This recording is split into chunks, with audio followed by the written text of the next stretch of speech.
중국의 역사에 관한 소설 중 우리나라에서 삼국지 다음으로 유명한 것 중 하나가 아마도 초안지일 텐데요.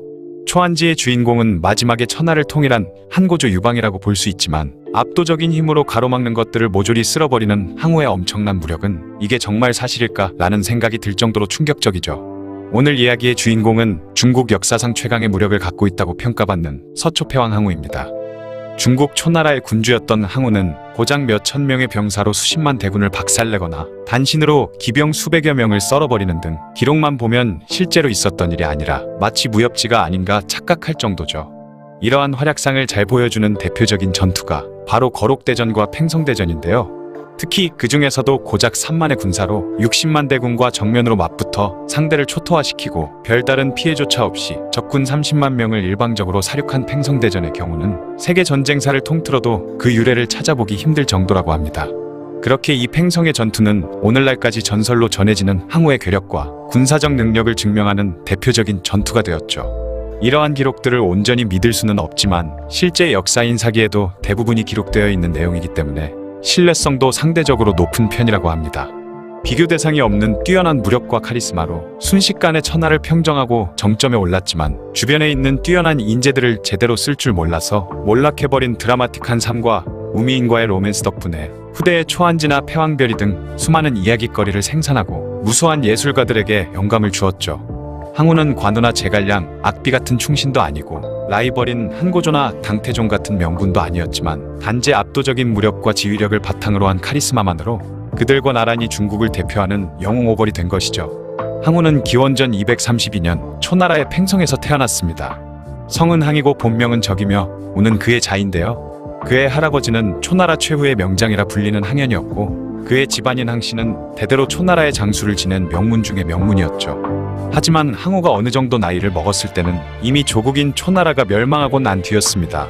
항우와 같이 살고 있던 작은아버지 항량은 조카를 위해 글과 무술을 가르쳤지만 항우가 큰 관심을 보이지 않자 화가 나서 그를 꾸짖었죠.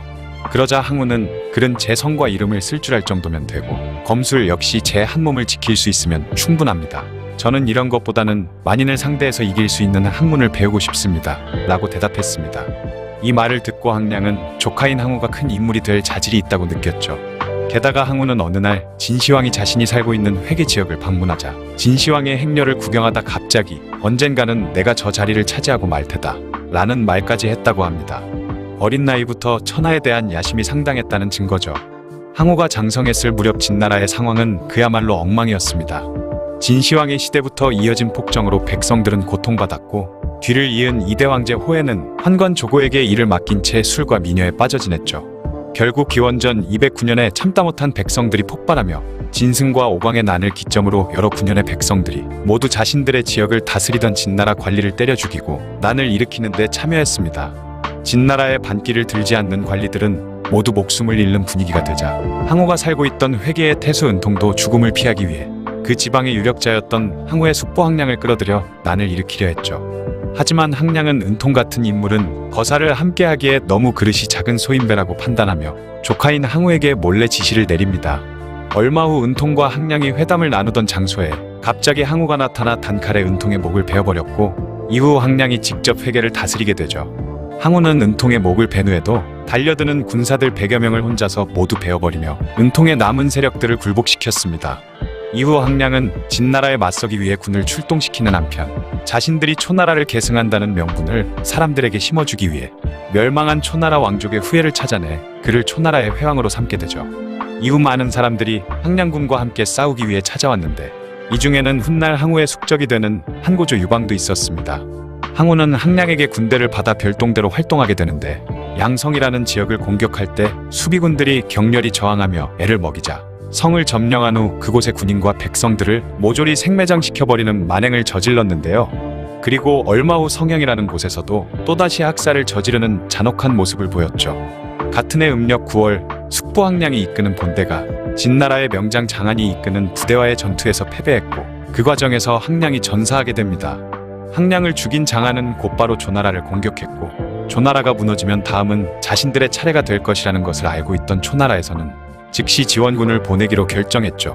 당시 초나라는 진나라의 중심지인 관중으로 진군할 계획을 갖고 있었기 때문에 관중으로 진군할 병력과 조나라를 도울 병력을 따로 나눠야 할 상황이었습니다. 초나라의 회왕이 진나라의 중심지인 관중에 먼저 들어가는 사람이 천하의 왕이 될 것이다 라고 선언한 상황이었기 때문에 항우는 조나라를 돕기보다는 관중으로 진군하는 쪽에 서기를 원했지만 회왕의 주변에 있던 사람들이 항우가 얼마 전 양성에서 사람들을 잔인하게 파묻었던 것을 지적하면서 잔혹한 성품의 항우를 관중으로 보내면 민심이 모두 돌아설 것이기 때문에 군사적 역량은 떨어지지만 차라리 백성들에게 관대한 유방을 보내는 것이 낫다고 회왕을 설득한 끝에 결국 서쪽에 있는 관중으로 먼저 향하는 것은 유방이 되었죠. 항우는 별다른 성과도 없는 조나라 원군으로 간다는 사실에 불만을 품었지만 군을 참고 회왕의 명령에 따랐습니다. 당시 조나라 구원군의 대장은 항우가 아닌 송이라는 사람이었는데 송이가 조나라를 도울 생각은 하지 않고 시간만 끌고 있자 항우가 쿠데타를 일으켜 그를 제거한 후 군사들을 이끌고 출정하게 되죠. 송이가 쓸데없이 시간을 끈 탓에 조나라는 몹시 위태로운 상황에 처해 있었기 때문에 항우는 즉시 자신의 부하인 영포와 용조에게 이만의 병사를 줘서 선발대로 먼저 보냅니다. 선발대가 시간을 버는 동안 배를 타고 황하를 건너 본대를 도착시킨 항우는 타고 온 배를 모두 부숴버리고 병사들에게 3일치 식량만 나눠준 후 남은 식량 또한 모두 버리면서 죽음을 각오한 채 전투에 임했죠. 얼마 후 초나라와 진나라의 운명이 걸린 거록대전이 시작되었는데 무려 9번이나 되는 어마어마한 혈투를 벌인 끝에 항우군의 대승리로 끝나게 되었습니다. 초나라 병사들은 항우의 지휘 아래 엄청난 전투력을 발휘해 한 사람이 진나라 병사 10명을 당해낼 기세를 보여줬는데 병사들이 내지르는 소리가 천지를 뒤흔들 정도였다고 하죠.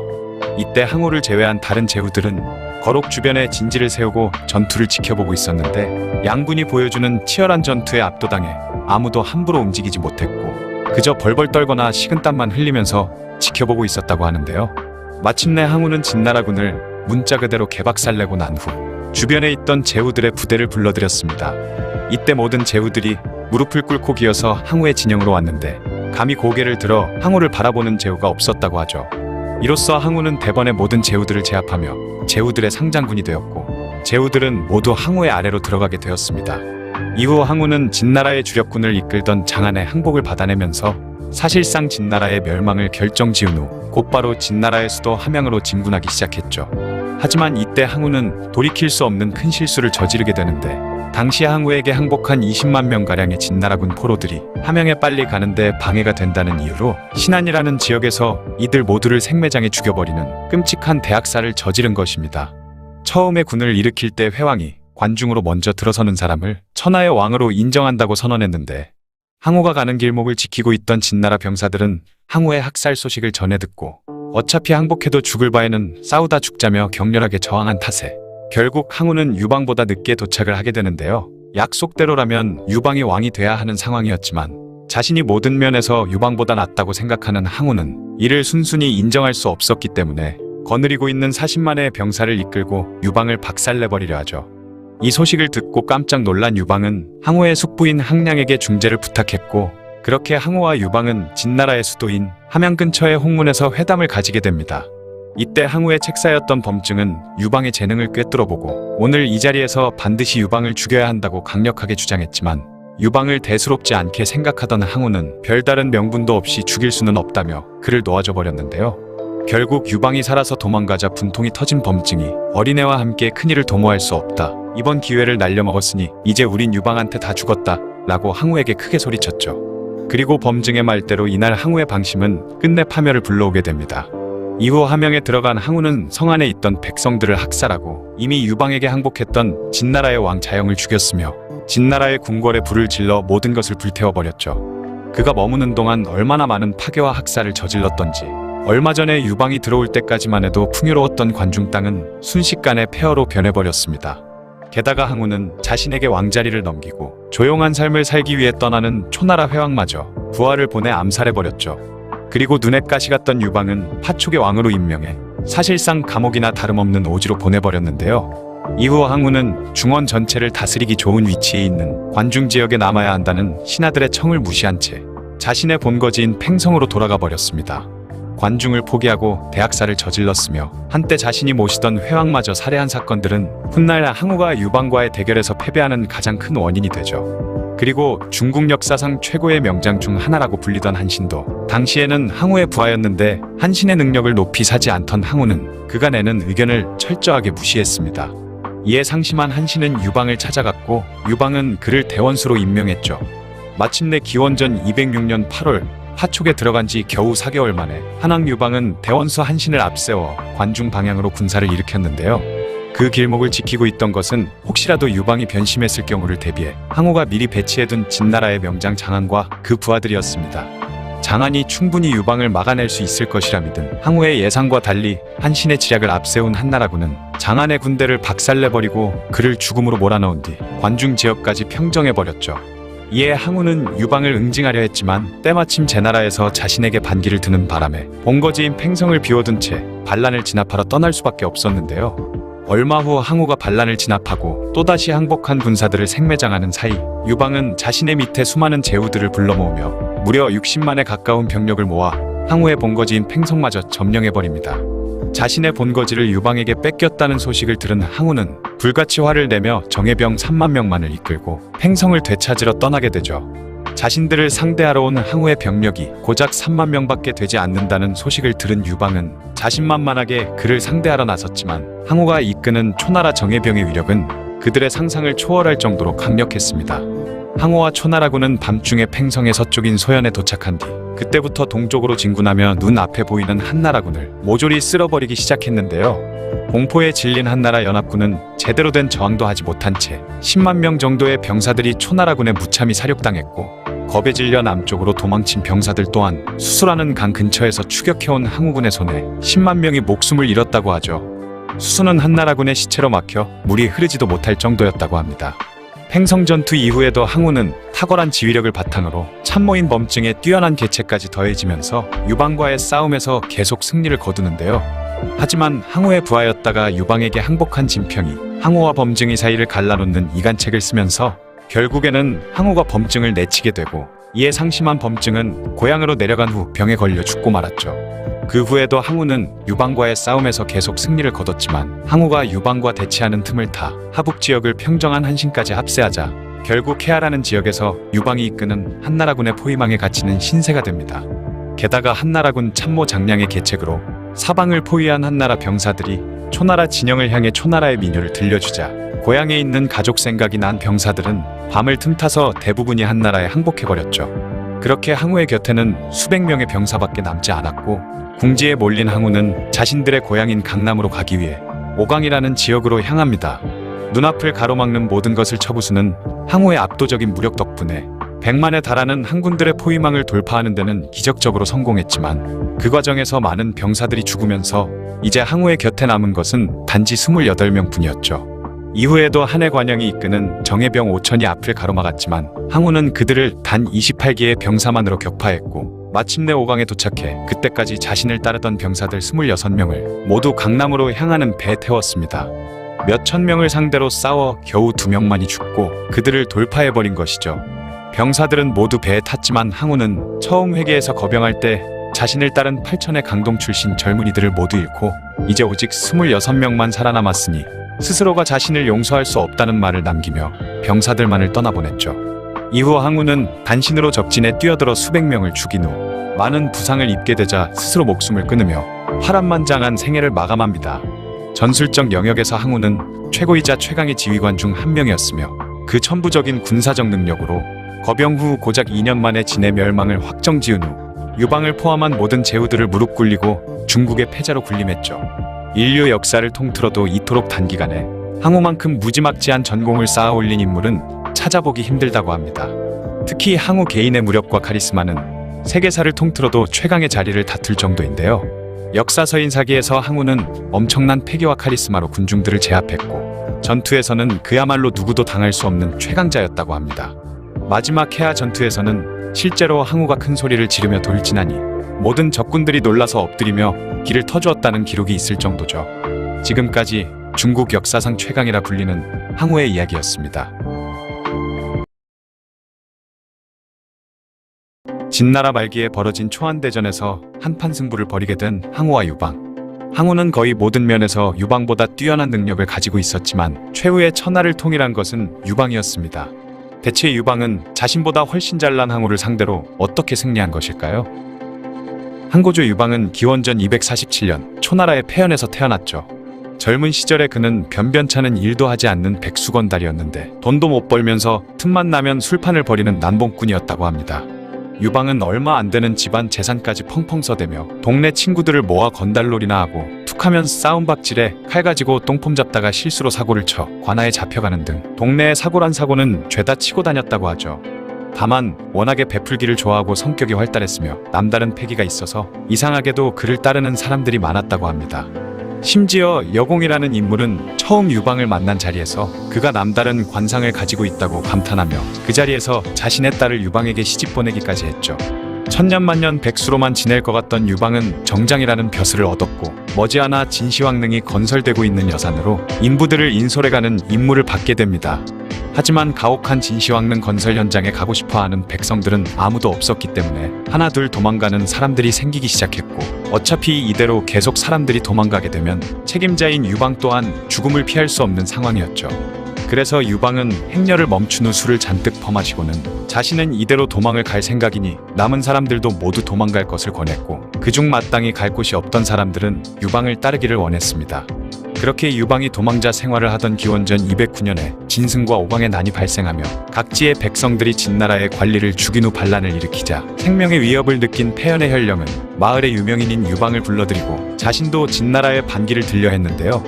하지만 막상 혈령의 요청을 받은 유방이 부하들을 이끌고 폐연으로 오자 그들에게 두려움을 느낀 혈령은 성문을 닫아 걸어버리고 유방을 받아들이려 하지 않았죠. 고민 끝에 유방은 혈령이 죽어야 폐연이 무사하다는 편지를 담은 화살을 성 안으로 쏘아보냈고 유방의 편지를 본 폐연의 백성들은 혈령을 때려 죽이고 성문을 열게 됩니다. 그렇게 폐연을 다스리게 된 유방은 얼마 후 다른 제후들처럼 진나라를 정벌하기 위한 군사를 일으켰는데요. 마침 항우의 숙부 항량이 초나라를 부활시켰다는 소식을 듣고 항량의 군에 가담하게 되죠.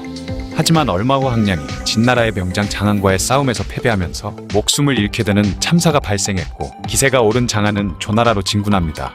조나라가 망하면 장안의 다음 목표는 초나라가 될 것이 뻔했기에 초나라에서는 조나라를 구할 지원군을 파견하면서 동시에 진나라 영토에 대한 공격도 준비를 하고 있었죠. 항우는 장안 같은 일개 장수를 잡기보다는 진나라 자체를 멸망시키는 것이 항량의 복수를 하는 것이라고 생각했기 때문에 유방과 함께 관중으로 가길 원했지만 회왕의 주변에 있는 신하들이 잔혹한 항우를 서쪽으로 보내지 말 것을 간언한 끝에 평소 백성들에게 관대했던 유방이 관중으로 떠나게 됩니다. 서쪽으로 나아가던 유방은 툭하면 학살을 저질러대는 항우와 달리 백성들에게 늘 관대한 모습을 보이고 항복하는 사람들을 모두 받아줬기 때문에 유방이 가는 곳마다 각 지역의 성주들이 앞다투어 그에게 항복을 하러 왔죠. 마침내 진나라의 수도로 가는 마지막 길목 중 하나인 무관을 점령하고 남전에서 진나라의 대군까지 격파한 유방이 회상이라는 지역까지 도달하자 당시 진나라의 왕이었던 자영은 유방에게 항복을 청했고 유방도 이를 흔쾌히 받아들이며 그의 목숨을 살려줍니다. 이후 유방은 처음에는 진나라의 보물과 미녀들을 자신이 다 차지한 후 흥청망청 놀려고 했지만 부하인 벙쾌와 장량이 그를 설득한 끝에 진나라의 보물에 손끝 하나 대지 않고 자신이 거느린 병사들에게도 절대 백성들에게 해를 끼치지 말라고 명령했는데요. 그리고 엄격하기 짝이 없었던 진나라의 법을 폐지해버린 채 남을 죽인 자는 목숨을 잃고 남을 다치게 한 자는 처벌하고 물건을 훔친 자는 감옥에 가둔다는 세 가지의 간단한 법만을 공표했는데 이러한 유방의 행동은 훗날 그가 천하를 통일하게 만드는 신의 한 수가 되죠. 하지만 이때 뒤늦게 도착한 항우는 자신이 유방보다 가지고 있는 능력도 거느린 병사 수도 훨씬 뛰어나다는 것을 알고 있었기 때문에 유방이 왕이 되는 것을 인정하지 못한 채 그를 공격하려 했습니다. 이에 깜짝 놀란 유방은 항우의 숙부인 항백을 통해 자신은 결코 항우에게 대적할 마음이 없으며 도적들이 항우가 가져야 할 진나라의 보물들을 훔쳐갈까봐 자신이 잠시 막고 있었을 뿐이라며 사죄한 끝에 겨우 목숨을 건지게 되죠. 이후 천하의 지배자가 된 항우는 각지의 왕을 정했는데 가장 위협적이었던 유방은 중국의 왼쪽 구석에 있는 파촉이라는 오지의 왕으로 임명해버렸습니다. 그리고 파촉에서 관중으로 진출하는 길목에 진나라의 명장 장안과 그 부하들을 배치시켜 유방이 늙어 죽을 때까지 파촉에서 나오지 못하게 만들었죠. 하지만 파촉에 있던 유방에게 항우의 밑에 있던 한신이라는 장수가 항복을 해왔고 그의 재능을 꿰뚫어본 신하들이 유방에게 추천을 한 결과 유방은 한신을 대원수로 임명한 후 파촉에 들어간 지 겨우 4개월 만에 다시 관중으로 진격했는데요. 그리고 자신들의 앞길을 막고 있던 장안과 그 부하들을 한신의 번뜩이는 계책을 이용해 모두 물리쳐버렸습니다. 이후 다시 관중 지역으로 진출하면서 각 지역 제후들의 항복을 받은 유방의 세력은 시간이 지날수록 점점 커져갔죠. 기원전 205년 항우가 제나라에서 일어난 반란을 제압하러 간 사이 유방은 자신을 따르는 제후들을 모두 불러 모은 후 56만이라는 어마어마한 대군을 이끌고 항우의 본거지인 팽성을 점령하게 됩니다. 평소 깔보던 유방에게 자신의 본거지가 털렸다는 소식을 들은 항우는 극도로 분노하며 3만 명의 정예병을 이끌고 팽성을 되찾기 위해 엄청난 속도로 진군했는데요. 양군의 전력차가 무려 19배 정도가 났기 때문에 유방을 비롯한 연합군은 당연히 자신들이 이길 거라 믿으며 항우군에 맞섰지만 강력한 초나라 정예병들과 함께하는 항우는 그들의 상상을 초월하는 괴물이었습니다. 게다가 유방의 연합군은 숫자만 많을 뿐 통일된 체계조차 갖추지 못해 엉망인 상태였기 때문에 차례차례로 항우군의 기습을 받은 한나라군은 곳곳에서 무너져갔고 나중에는 공포에 질려 싸울 생각조차 하지 못한 채 사방으로 달아났죠. 결국 팽성의 동쪽인 곡소와 사수에서 10만여 명의 병사들이 떼죽음을 당했고 남쪽으로 도망친 병사들도 수수에서 무참하게 사륙당하며 10만 명이 물귀신이 되었습니다. 유방 또한 살기 위해 마차를 타고 정신없이 도망치던 와중에 자신의 아들과 딸을 발견하고 마차에 태웠는데요. 그런데 저 멀리서 다시 초나라의 추격군이 보이기 시작하자 초조해진 유방은 마차의 속도를 빠르게 하려고 자기 아이들을 마차 밖으로 던져버리는 미친 짓을 저질렀죠. 그러자 마차를 몰고 있던 하후영이라는 장수가 깜짝 놀라며 아이들을 다시 태운 뒤 출발했는데 그 뒤로도 도망치는 중에 유방이 아이를 던지면 하후영이 다시 태우는 일이 3번이나 반복되었다고 합니다. 이에 화가 난 유방은 하후영을 찔러 죽이려 했고 화가 난 하후영도 하찮은 짐승도 제 새끼 귀한 줄은 아는 법인데 폐하께선 이게 대체 뭐하는 짓입니까? 라며 유방을 꾸짖었죠. 아버지로서 부끄러움을 느꼈는지 아니면 하후영에게 겁을 먹은 것인지는 알 수 없지만 그 이후로 유방은 더 이상 자식들을 던지지 않았고 그렇게 그들은 겨우 추격을 피해 도망치는 데 성공합니다. 그 후 유방은 한신을 하북 지역으로 보내 그곳을 평정하게 하고 자신은 평양에 남아 항우를 상대하며 한신에게 시간을 벌어주려 했죠. 애초에 유방은 자신이 항우의 상대가 되지 못한다는 것을 알았기 때문에 어떻게든 정면 대결을 피하고 성에 의지해 버텨보려 했지만 결국에는 평양이 초나라군에 의해 함락되기 직전인 상황까지 갔는데요. 그런데 이때 항우의 부하였다가 유방에게 항복한 진평이라는 책사가 항우와 그의 제일 참모인 범증의 사이를 이간질하는 계책을 성공시키면서 범증을 제거하는 데 성공했고 이후 유방은 부하들의 희생으로 간신히 항우의 포위망을 뚫고 탈출하는 데 성공하게 됩니다. 이후 관중으로 돌아간 유방은 다시 병력을 모아 광무라는 지역에서 다시 항우와 맞붙게 되죠. 당시 팽월이라는 장수가 동해 번쩍 서해 번쩍 하면서 초나라의 후방을 교란하며 항우군에게 가는 보급을 끊고 있었기 때문에 병사들이 먹을 식량이 부족해진 항우는 당시 인질로 잡고 있던 유방의 아버지를 앞으로 내세운 뒤 유방이 항복하지 않으면 그의 아버지를 커다란 솥에 삶아서 죽여버리겠다고 협박했습니다. 하지만 유방은 태연한 모습을 보이며 자신의 아버지를 삶아 죽이면 그 국물을 한 사발 나눠달라고 맞받아쳤죠. 회심의 인질극마저 통하지 않자 초조해진 항우는 유방에게 1대1로 싸워 승자를 가리자는 제안을 했지만 항우와 1대1로 싸워서 이길 리 없다는 것을 잘 알고 있던 유방은 지난날 항우가 관중으로 먼저 입성하는 사람이 왕이 되기로 했던 약속을 깨버린 점 그리고 수많은 사람들을 학살한 점 등 항우의 잘못을 일일이 얘기하며 그를 부끄럽게 만들었고 화가 머리끝까지 난 항우는 숨겨뒀던 쇠뇌를 쏴서 유방을 저격해버렸습니다. 그렇게 가슴에 화살을 맞은 유방은 큰 부상을 입고 후방으로 물러나 요양을 하게 되죠. 항우는 군사들을 이끌고 나간 대부분의 전투에서 승리하는 막강한 모습을 보였지만 대세를 읽는 눈이 너무나도 부족하고 감정적으로 행동했는데요. 때문에 옆에서 대신 큰 그림을 그려주던 책사 범증을 스스로 내친 후부터는 싸움 한 번 져본 적도 없으면서 점점 불리해져만 가는 괴상한 상황에 처했습니다. 팽월이 계속해서 초나라의 후방을 들쑤시고 다니는 와중에 한신이 마침내 하북 지역을 모두 평정하게 되면서 마침내 상황이 뒤집혀버렸고 기원전 202년 해아라는 지역에서 마침내 항우가 스스로 목숨을 끊으며 유방이 천하를 통일하게 되죠. 황제의 자리에 오른 유방은 어느 날 신하들과의 연애 자리에서 자신이 항우를 이기고 천하를 차지하게 된 이유를 말해보라고 했는데요.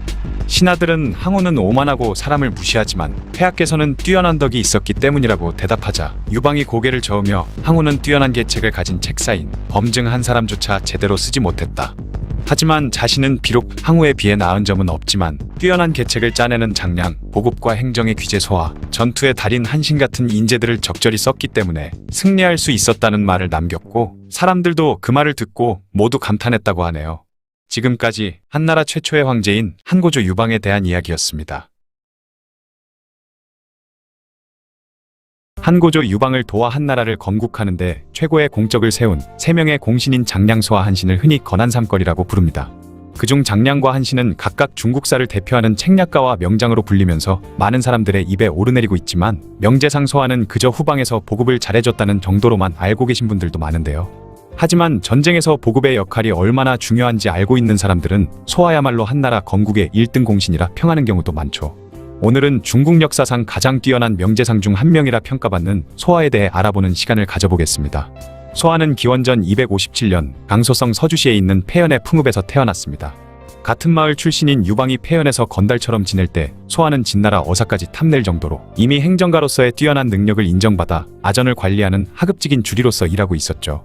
뛰어난 인재를 알아보는 깊은 안목을 지닌 소하는 당시 하는 일 없이 건달 노릇을 하던 유방의 남다른 재능을 알아본 것인지 별 볼 일 없던 한고조를 무시하지 않고 수시로 그를 도와줬다고 합니다. 그리고 훗날 유방이 진나라에 봉기하자 참모로서 그의 곁에 서게 되죠. 유방이 세력을 일으킨 후에도 한동안 소하는 기록에서 별다른 모습을 보이지는 못했습니다. 유방이 항량의 세력에 편입된 후 한동안 이곳저곳에서 전투만을 계속했기 때문에 장수가 아니었던 소하가 눈에 띌 수 있는 일 자체가 거의 없었던 것이죠. 본격적으로 그의 진면모가 드러나기 시작한 것은 유방이 함양 입성에 성공하고 난 후부터였습니다.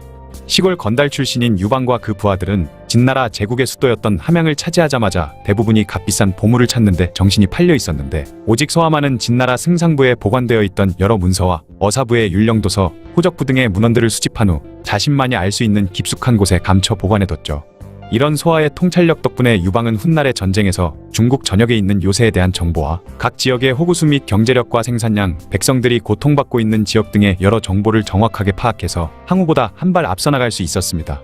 유방이 함양을 점령한 지 얼마 후 항우가 유방의 뒤를 이어 함양으로 진격해왔고, 홍문연의 일이 있은 후에 유방은 당시 중원에서 오지 취급받던 파촉에 처박히는 신세가 되었는데요.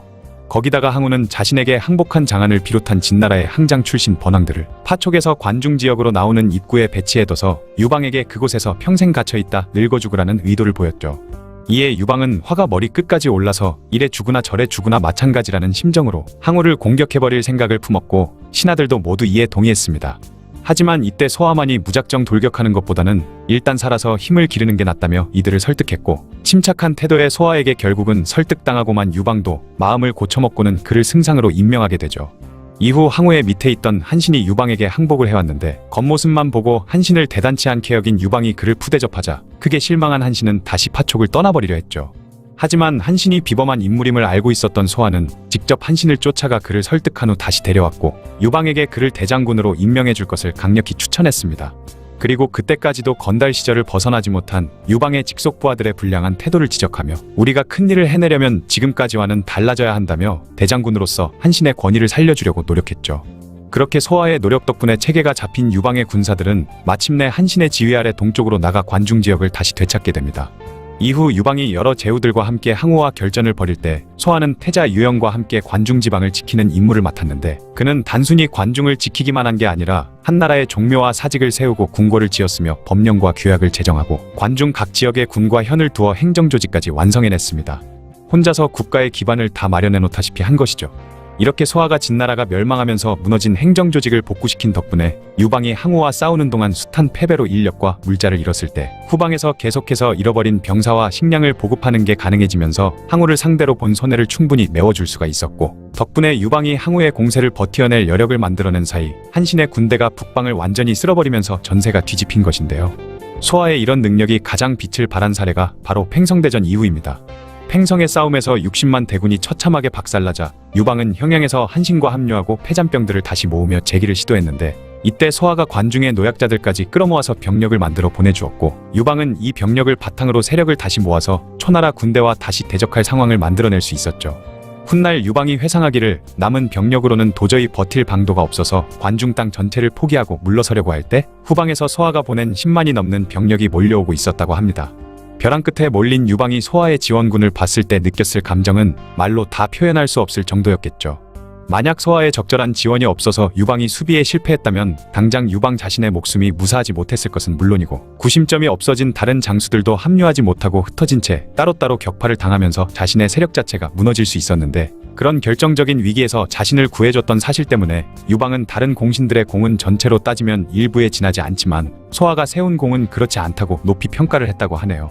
유방이 천하를 통일한 후 공신들의 공적을 비교하는 과정에서 수많은 신하들이 내가 제일 공을 많이 세웠다면서 1년이 넘는 시간 동안 다툼을 벌이고 있었는데 그 꼴을 보다 못한 유방이 직접 나서서 소화를 으뜸가는 공신이라 말하며 찬후에 봉하고 공신들 중 가장 많은 시급을 하사했다고 합니다. 이에 여러 장수들이 들고 일어나며 항의하자 유방은 지금 그대들이 한 일이라고는 간신히 짐승들을 잡아왔을 뿐이니 그 공로로 말하면 단지 사냥개에 불과한 것이다. 하지만 소화는 짐승들이 어디 있는지 정확하게 파악해서 그대들에게 그 목표를 분명히 알려주고 잡아오도록 만들었으니 그 공로는 마치 사냥꾼의 겁과 같다고 할 수 있다. 그리고 여러분들은 많아봐야 두세 명이 나를 따랐을 뿐이지만 소화는 자신의 일족 수십 명이 나를 따르도록 만들면서 천하를 차지하는데 큰 공을 세웠으니 어찌 잊을 수 있겠는가? 라며 호통을 쳤고 이에 모든 신하들이 조용해졌다고 하죠. 그렇게 시간이 지난 기원전 196년 한나라를 떠들썩하게 했던 진희의 반란이 일어났고 유방은 이를 진압하기 위해 떠나게 됩니다. 이때 관중에 있던 한신이 진희의 반란에 동조해서 내부에서 그와 협력해 반란을 일으킬 거라는 첩보가 입수됐죠.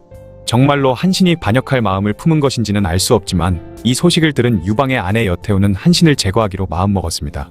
하지만 그녀도 한신의 용병술이 대단하다는 것은 누구보다 잘 알고 있었기에 섣불리 그를 잡으려고 들었다가는 오히려 자신이 위험해질 수 있다고 생각했죠. 때문에 여태우는 소화를 불러 한신을 잡을 계책을 묻게 됩니다. 이에 소화는 이미 진희가 패배했다는 거짓 정보를 꾸민 후 한신에게 축하하러 오는 게 신상에 좋을 것이라는 충고를 해주었죠. 이에 한신은 아무런 의심 없이 궁으로 나왔다가 여태우가 준비해놓은 무사에게 사로잡혀서 결국 최후를 맞이하게 됩니다. 결과적으로 한신은 소화의 추천 덕분에 한나라에서 자신의 능력을 발휘할 수 있게 되었지만 그 소화 때문에 최후를 맞이하게 되는 아이러니한 상황을 맞게 되죠. 평소 눈에 가시 같던 한신을 소화가 처리했다는 말을 들은 유방은 크게 기뻐하며 소화를 상국으로 봉하고 5천호의 시급을 내렸습니다.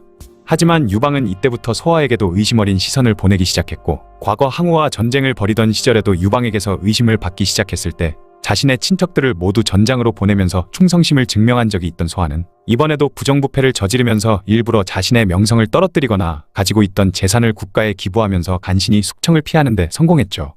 그렇게 뛰어난 처세술로 위기를 피해가던 소화는 유방이 죽고 2년 뒤 그의 뒤를 따르듯 숨을 거두게 됩니다. 오늘은 중국 또는 세계 최고의 명장들을 뽑을 때 자주 등장하는 인물 중 하나인 한나라의 대장군 한신에 대해 알아보겠습니다. 한신은 한고조 유방의 항우를 쓰러뜨리고 천하를 통일하는데 큰 역할을 한 1등 공신 중의 하나로 최고의 지휘관을 논할 때 빠지지 않는 불세출의 명장이죠. 한신은 동해군 회의면에서 가난한 평민 집안의 아들로 태어났습니다.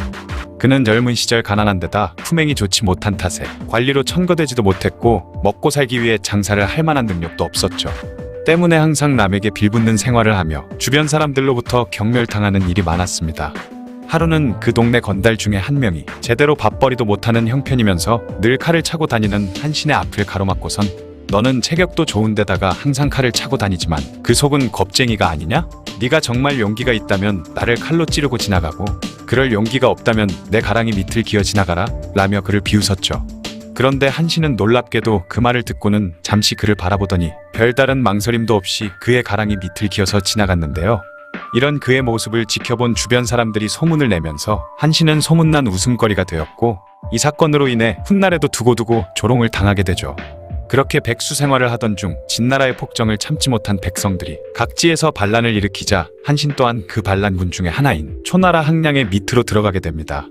하지만 그때까지 한신이 가진 명성이라고는 남의 가랑이 밑을 기었다는 것 하나밖에 없었기 때문에 항량이 죽은 후 그의 조카인 항우가 진나라를 멸망시키고 천하를 통일할 때까지 별다른 공 하나 세우지 못한 채 세월만 보내게 되죠. 그는 몇 번이나 항우에게 자신의 의견을 내보기도 했지만 한신이 무슨 제안을 올릴 때마다 항우는 철저하게 무시했고 그의 어떤 계책도 써주지 않았다고 합니다. 이에 크게 마음이 상한 한신은 항우를 떠나 화촉 지방의 왕으로 임명된 한왕 유방의 밑으로 들어가게 되는데요. 처음에 한신은 그곳에서도 제대로 된 평가를 받지 못한 채 곡식 창고를 관리하는 연호라는 낮은 직책을 받았습니다. 하지만 훗날 한나라의 명재상으로 유명해지는 소화가 그의 재능을 알아보며 유방에게 한신이 국사무상의 인재라 추천했고 유방은 자신의 밑에 들어온 지 두세 달밖에 되지 않는 한신을 과감히 대장군이라는 최고직위에 임명했죠. 처음 유방이 항우에 의해 파촉의 왕으로 임명되었을 때 항우는 유방이 다시 중원으로 진출해 자신을 위협할지 모른다는 의심을 하고 있었기 때문에 옛 진나라 장수인 장안과 사마은 동해를 각각 왕으로 삼고 유방이 관중으로 오는 길목을 수비하게 했는데요.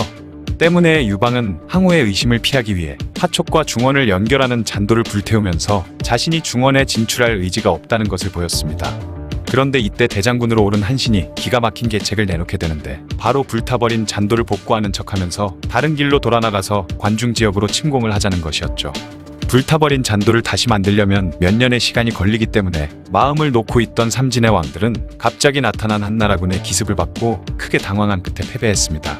그중 사마은과 동해는 유방에게 항복했고 장하는 성에 들어가 끝까지 버티었지만 한신은 수공을 써서 아예 성을 물에 잠기게 만들어버렸고 패배를 직감한 장하는 자결하게 되죠. 그렇게 한나라의 앞을 가로막던 삼진의 왕들이 사라지자 관중 지역이 또다시 유방의 손에 들어오게 되었는데요. 이후 유방은 위왕표와 은왕, 사마왕, 하나망, 신양 등의 항복을 받아냈고 어느새 56만이나 되는 어마어마한 규모의 연합군이 그의 아래로 모여들었죠. 너무나도 많은 병력을 갖게 되면서 자신감이 넘쳤던 것인지 이후 유방은 한신에게 지휘권을 넘기지 않고 자신이 직접 지휘를 하게 되는데요. 유방이 이끄는 연합군은 항우가 잠시 자리를 비운 틈을 타서 그의 본거지인 팽성을 점령한 후 뒤늦게 팽성을 되찾으러 온 항우의 3만 병력과 자신있게 맞섰죠. 하지만 제대로 된 지휘체계 없이 오합지졸이나 다름없던 한나라 연합군은 항우와 3만 초나라군에 그야말로 개박살이 나버렸습니다. 그 상황에서 별다른 지휘권이 없던 한신이 할 수 있었던 일이라고는 전투에서 패배의 사방으로 달아난 병사들을 다시 수습하는 일뿐이었죠. 이때까지만 해도 한신은 대장군의 직책에 걸맞은 활약을 보이지는 못했지만 그의 진정한 가치는 그 이후부터 드러나기 시작했습니다. 팽성에서 한나라군이 항우에게 처참하게 박살나자 그때까지만 해도 유방에게 붙어있던 제후들은 약속이라도 한 듯 모두 항우의 편으로 갈아타기 시작했는데요. 이에 위기감을 느낀 유방은 먼저 위나라의 왕인 위표를 다시 자기 편으로 끌어들이기 위해 사자를 보내 설득을 해봤지만 그 시도는 실패로 끝났고 결국에는 한신에게 무력으로 위를 침공하라는 지시를 내렸죠. 한신이 온다는 소식을 들은 위표는 한신이 오는 길목 강 건너편에 진을 치고 그와 맞서 싸울 준비를 합니다. 그런데 여기서 한신은 가지고 있던 배를 모두 띄워 강 건너 위표의 본진에 있던 병력들의 시선을 잡아둔 후 주변의 민가에서 징발한 항아리를 엮어 만든 뗏목을 이용해 별동대에게 몰래 강을 건너게 한 후 위나라의 수도를 공격해버렸죠. 수도가 함락당했다는 소식을 들은 위표의 본진은 대혼란에 빠졌고 그 틈을 탄 한신이 총공격을 하면서 위나라군은 단숨에 무너졌습니다. 단 한 번의 싸움으로 나라 하나를 멸망시키고 그곳의 왕을 사로잡은 것인데요. 이후 한신은 유방의 명을 받아 3만의 병력을 이끌고 본격적인 북벌에 나서게 되죠. 8월에 위나라를 격파하고 9월에 대나라마저 평정한 그는 얼마 후 조나라의 20만 대군과 만나게 됩니다. 그런데 여기서 한신은 역사의 길이 남을 기발한 전략을 세워 자신들의 몇 배나 되는 병력을 가진 조나라를 상대로 승리하게 되는데요. 당시 조나라군의 진지 앞에는 몇만수라 불리는 강이 있었는데 한신은 1만의 병력을 끌고 강을 건넌 뒤 강을 뒤에 두고 진영을 설치하는 이른바 배수진을 쳐버린 것입니다. 바로 뒤에 강을 두면서 자신들이 도망갈 길을 막아버린 배수진을 친 한나라를 보며 조나라군의 대장 진현은 한신을 병법도 모르는 놈이라 비웃었고 기세가 오른 조나라군은 진영마저 비워둔 채 한나라군의 총공격을 퍼부었죠.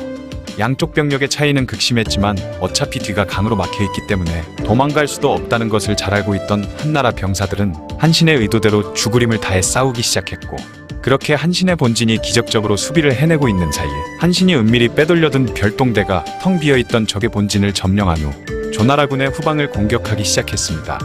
갑자기 자신들의 진지가 털린 데다가 뒤통수까지 맞게 된 조나라군은 그야말로 대혼란에 빠졌고 전투는 한나라군의 승리로 끝나게 되죠. 또다시 한신은 단 한 번의 싸움으로 또 하나의 나라를 멸망시킨 것인데요.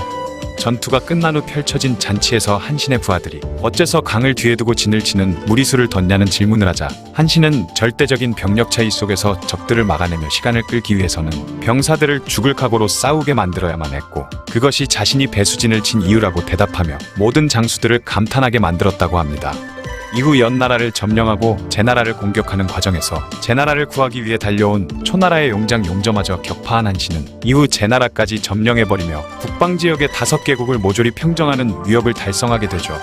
이후 한신은 유방에게 사자를 보내 혼란한 제나라를 다스리기 위해서 자신이 임시로 제나라의 왕이 되고 싶다는 뜻을 밝혔는데요. 그런데 당시 유방은 항우에게 포위당해 몹시 위험한 상황에 처해 있었기 때문에 주군이 위험한 상황임에도 왕이 될 욕심이나 보이는 한신에게 몹시 화가 났지만 그의 책사인 장량이 한신 없이는 천하를 얻을 수 없다며 그를 설득한 끝에 한신을 제나라의 임시왕이 아닌 진짜 왕으로 임명했습니다. 다른 사람에게 밥을 빌어먹던 회면의 백수가 제나라의 왕이 되어버린 것이죠.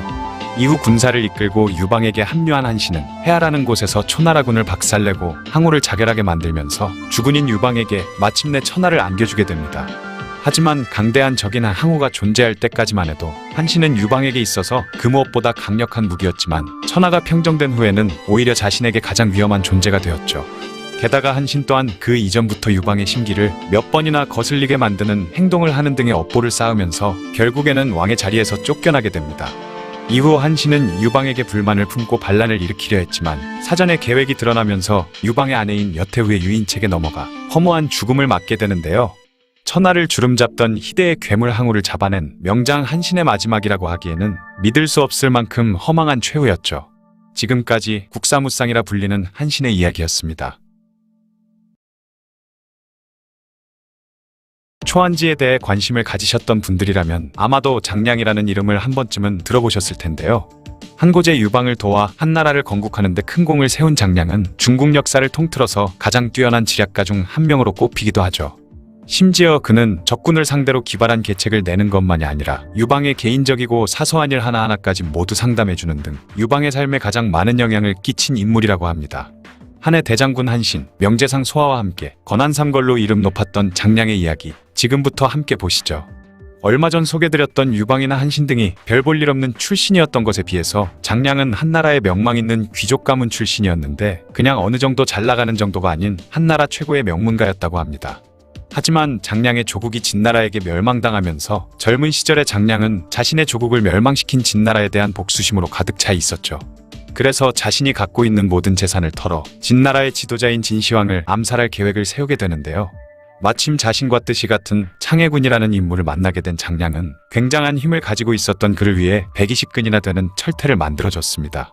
얼마 후 그들은 지금의 하남성 동남쪽에 있는 박낭사에서 진시황이 순찰 나오는 길목에 미리 숨어 있다가 그를 저격했죠. 창해군이 120근의 철퇴를 날려 진시황이 탄 것으로 짐작되는 마차를 박살낸 것인데요.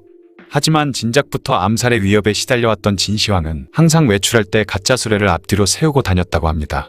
현대의 대통령들이 테러를 방지하기 위해 가짜 차량을 동원하는 것과 같은 방식이죠. 그렇게 창해군이 날린 철퇴가 가짜 수레로 날아가면서 진시황을 암살하는 데 실패한 장량은 분노한 진시황의 눈을 피하기 위해 자신의 이름과 성을 모두 바꾸고 합이라는 지역으로 들어갔습니다. 그렇게 합의에서 숨어 지내던 어느 날 장량이 물가에 있었는데 다리 위에 서 있던 노인 한 명이 장량을 물끄러미 쳐다보더니 갑자기 자신의 신발을 벗어 다리 아래로 던져버리고는 장량에게 그 신발을 주워달라고 요구했는데요. 장량 입장에서는 황당하기 짝이 없는 일이었지만 어쨌든 나이 많은 사람의 부탁이니 노인 공경하는 마음으로 순순히 그 신발을 주워서 갖다 줬죠. 그런데 노인은 고맙다는 말을 하기는커녕 신발을 주워왔으면 당연히 신겨주는 것도 해야 한다며 뻔뻔하게 자신의 발을 내밀었고 그렇게 장량은 노인의 신발까지 직접 신겨주게 됩니다. 그때서야 노인이 크게 웃고는 장량이 자신의 가르침을 받을 만하다며 오이로 아침에 다시 이곳으로 나오라는 말을 남기고 떠나갔죠. 장량은 닷새 후 아침 다시 그 다리로 나갔는데 이미 노인이 그곳에 나와서 그를 기다리고 있었습니다. 그는 장량에게 늙은이를 기다리게 만드는 버릇없는 놈이라며 소리친 후 닷새 후 다시 보자는 말을 남기고 떠났죠.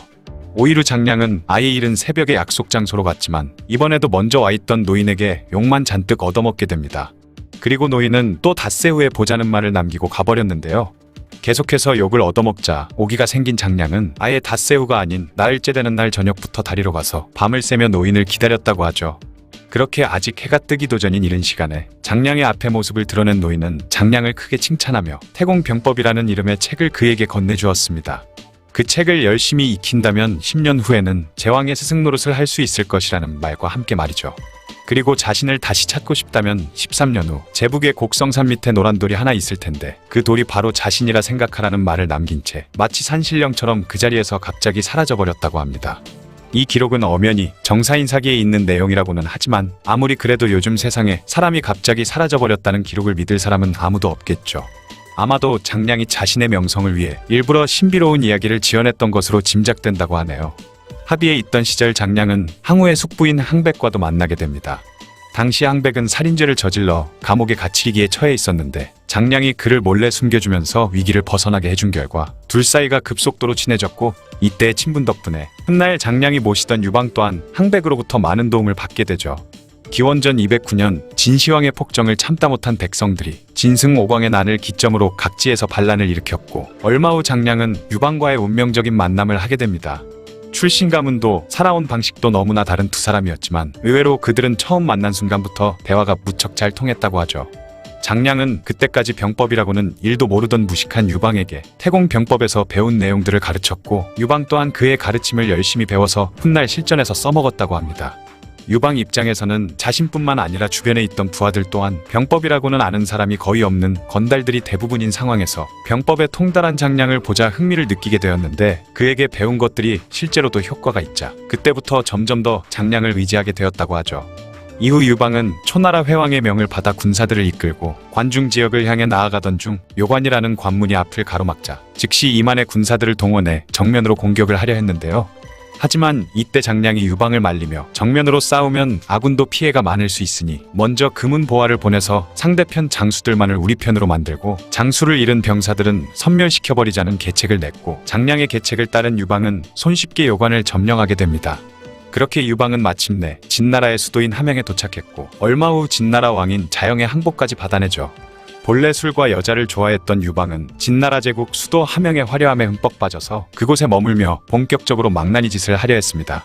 하지만 이때 장량이 주공께서는 천하를 위해 군사를 일으켰는데 이곳에 오자마자 술과 여자에 빠져 지내면 모든 사람들의 비웃음을 살 것이라며 그를 말렸고 유방도 그의 조언을 받아들여 순순히 보물과 미녀들을 포기하고 아예 궁궐 밖으로 나와 진지를 차리게 되죠. 장량의 이 조언이 아니었다면 유방은 세상 사람들에게 두고두고 손가락질을 받게 되었을지도 모릅니다. 이후 뒤늦게 도착한 항우는 당연히 자신의 것이 될 것이라 믿었던 진나라의 모든 것을 유방이 먼저 차지해버렸다는 사실에 크게 분노하며 군사들을 동원해 유방을 공격하려 했는데요. 막강한 항우군과 붙게 되면 자신들이 처참하게 박살날 것이라는 사실을 알고 있던 장량은 합의해서 친분을 쌓았던 항우의 숙부 항백에게 유방이 항우에게 대항할 뜻이 없다는 것을 전해달라는 부탁을 했고 이를 흔쾌히 받아들인 항백이 항우에게 돌아와 유방은 항우에게 맞설 생각이 전혀 없다며 설득한 끝에 항우가 마음을 돌리게 되면서 유방은 겨우 목숨을 건지게 되죠.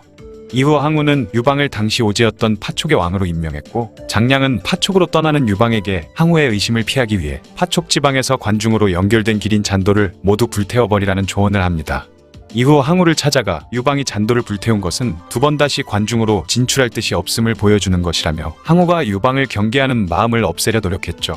이후 장량은 항우군에 소속돼 있기는 했지만 제대로 된 인정을 받지 못하며 불만을 품고 있던 한신을 설득해 유방의 부하가 되도록 만들었고 제나라에서 반란이 일어날 것이라는 편지를 항우에게 보내며 그가 더 이상 유방에게 신경을 쓰지 못하도록 했습니다. 덕분에 항우가 제나라의 반란을 진압하는 동안 유방은 한신을 대장군으로 임명한 후 파촉 지방을 나와 관중을 점령하고 항우의 본거지인 팽성까지 차지하게 되죠. 이후 팽성을 뺏겼다는 소식을 들은 항우가 크게 분노하며 3만 병력을 이끌고 팽성으로 달려왔고 그렇게 56만의 병사를 거느린 유방과 항우의 대결이 시작됐습니다. 결과는 놀랍게도 항우와 3만 초나라 정예병의 압도적인 승리였죠. 그렇게 항우에게 대패한 후 절망하고 있던 유방에게 장량이 다가와 지금 항우에게 맞서 싸우고 있는 팽월이라는 장수와 항우의 부하였던 영포를 유방의 편으로 끌어들이고 대장군 한신을 적극적으로 기용하면 결국에는 항우를 상대로 이길 수 있을 것이라며 그를 설득했습니다. 이에 유방은 장량의 말대로 영포와 팽월을 자신의 편으로 끌어들인 후 한신에게 일부 병력을 줘서 북방 지역을 평정하도록 시켰고 자신은 한신에게 시간을 벌어주기 위해 항우와 대치 상태에 들어갔죠. 이후 팽월은 동해 번쩍 서해 번쩍하며 계속해서 항우군의 보급을 끊었고 영포와 한신도 맹활약을 한 끝에 해아라는 곳에서 항우의 숨통을 끊는 데 성공하며 마침내 유방이 천하를 통일하게 됩니다. 그렇게 유방이 한나라의 초대 왕제가 된 후 장량의 말년에 대해서는 여러 가지 설이 많이 떠돌았는데요. 많은 사람들이 장량이 모든 관직을 버리고 속세를 떠난 덕분에 훗날 유방이 공신들을 숙청할 때 장량이 목숨을 건질 수 있었던 것으로 알고 있다고 하는데요. 하지만 애초에 유방은 장량을 숙청할 생각 같은 건 전혀 하지도 않았고 장량 또한 속세를 떠나기는커녕 계속 장안에 남아서 이후로도 유방에게 정치적인 조언을 해줬다고 하죠. 몇몇 사람들은 건한삼거린 소와 한신 장량 중에 한신은 신들린 듯한 용병술로 수많은 전투를 승리로 이끌었으며 소와는 후방에서 뛰어난 보급 능력과 행정 능력을 보여준 반면에 장량은 대체 무엇을 한 건지 모르겠다는 의견을 내기도 합니다. 하지만 장량은 유방을 처음 만난 후 천하를 통일한 시점까지 항상 큰 그림을 그리며 유방에게 앞으로 나아갈 길을 제시했고 중요한 순간마다 유방이 내리는 결정에 관여하면서 그가 올바른 길로 나갈 수 있도록 도와줬죠.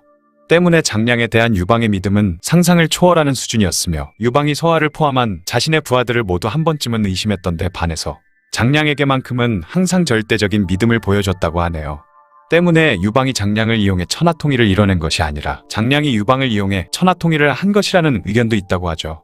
지금까지 장량의 이야기였습니다. 기원전 202년 12월 초안대전의 마지막 전투인 해야전투에서 유방이 승리하면서 그가 천하의 주인이 되죠. 하지만 이때 항우가 한 인물의 말을 들었다면 천하의 주인 자리는 바뀌었을 수도 있는데요. 그는 바로 항우의 곁에서 장량 진평 소아의 몫을 해낸 항우군 최고의 책사 범증입니다. 오늘은 의심 많고 고집 센 항우의 옆에서 끝까지 책사로서 최선을 다했던 범증에 대한 이야기를 해볼까 합니다. 범증은 70세의 나이가 될 때까지 은거 생활을 하다 보니 과거 그의 행적을 자세히 알 수는 없는데요. 여러 기록물에서 범증이 살았던 지역이 다 달랐을 정도로 조금 미스테리한 인물이죠. 그만큼 그가 과거에 어디서 살았는지는 알 수 없지만 집에 있으면서 기이한 계책을 잘 냈다는 내용이 있는 걸 보면 당시에도 상당히 유명했던 인물인 것 같습니다. 그러던 중 208년에 진승 오광의 난이 일어났는데 그로부터 1년 후인 209년 9월 초나라의 귀족 출신인 항량이 진나라가 혼란한 틈을 타 초나라를 재건하기 위해 조카인 항우와 함께 반란을 일으켰죠. 이때 범증은 항량을 찾아갔고 그렇게 항량의 신하가 되었습니다. 이후 진승 오광의 난은 진압되긴 했지만 진나라 각지에서는 반란이 일어나 다시 육국이 부활하는 등 진시황제가 전국을 통일하자마자 다시 갈라지고 말았는데요. 범증은 항량에게 진승 오광의 난이 실패한 이유를 그들이 스스로 왕위에 올라 민심을 얻지 못했기 때문이다 라고 말하며 초나라 왕족을 찾아 왕위에 올려야만 봉기의 정당성이 있다고 말했던 것이죠. 이에 항량은 그의 말이 옳다고 생각해 민간에 숨어 살던 초회왕의 후손이던 심을 찾아내 왕위에 앉혔으니 그가 바로 초나라 의제입니다. 그렇게 초나라 재건이라는 명분을 얻은 항량은 민심도 얻을 수 있었고 이후 계속해서 세력이 커지기 시작했죠. 그리고 진나라와의 전투를 개시해 동화전투에서 진나라 장수 장안을 대파해버리는 등 연전연승을 거듭하고 있었습니다. 그렇게 항량이 기고만장해 있던 어느 날 늦은 밤 야습을 감행한 장안의 진나라군에 패하여 결국 전사하고 말았죠. 이후 항량군은 조카이던 항우가 넘겨받게 되었고 범증은 항우를 따르게 되었습니다. 이때 항우는 그를 아보라고 불렀는데 아보라는 말은 아버지 다음으로 존경한다는 뜻이며 그 정도로 항우는 범증을 아꼈죠. 한편 장안은 항량을 죽이고 나서 기세를 몰아 조나라 공략에 나섰는데요. 조나라가 무너지면 다음은 초나라 차례가 될 것이 틀림없었기에 초의제는 송이를 상장군으로 임명하고 항우와 범증을 그의 수하로 삼은 뒤 조나라를 구원하도록 했습니다. 그리고 초의제는 이때 유방에게는 서쪽의 함곡관을 공략하게 하면서 장수들 중 가장 먼저 관중을 평정한 자를 그곳의 왕으로 삼는다고 말했죠. 한편 초나라 군대를 지휘하게 된 송이는 조나라를 구원하러 가는 도중 안양이라는 곳에 도착하자 더 이상 진격할 생각은 하지 않고 오랫동안 그곳에서 머물렀는데요. 이에 불만을 품은 항우는 송이를 죽여버렸고 자신이 상장군이 되어 초나라 군대를 이끌고 조나라의 거록을 구원하러 갔는데 이때 항우군은 황하를 건넌 뒤 타고 온 배를 모두 침몰시켰으며 밥을 지을 솥을 다 부셔버리고 단 3일 만에 식량을 지닌 채 죽기를 각오하고 반드시 전투에서 이기겠다는 결의를 다졌습니다. 여기서 나온 고사가 바로 파부침주이죠. 그렇게 항우가 이끄는 초나라군은 진나라군을 개박살내버릴 수 있었습니다.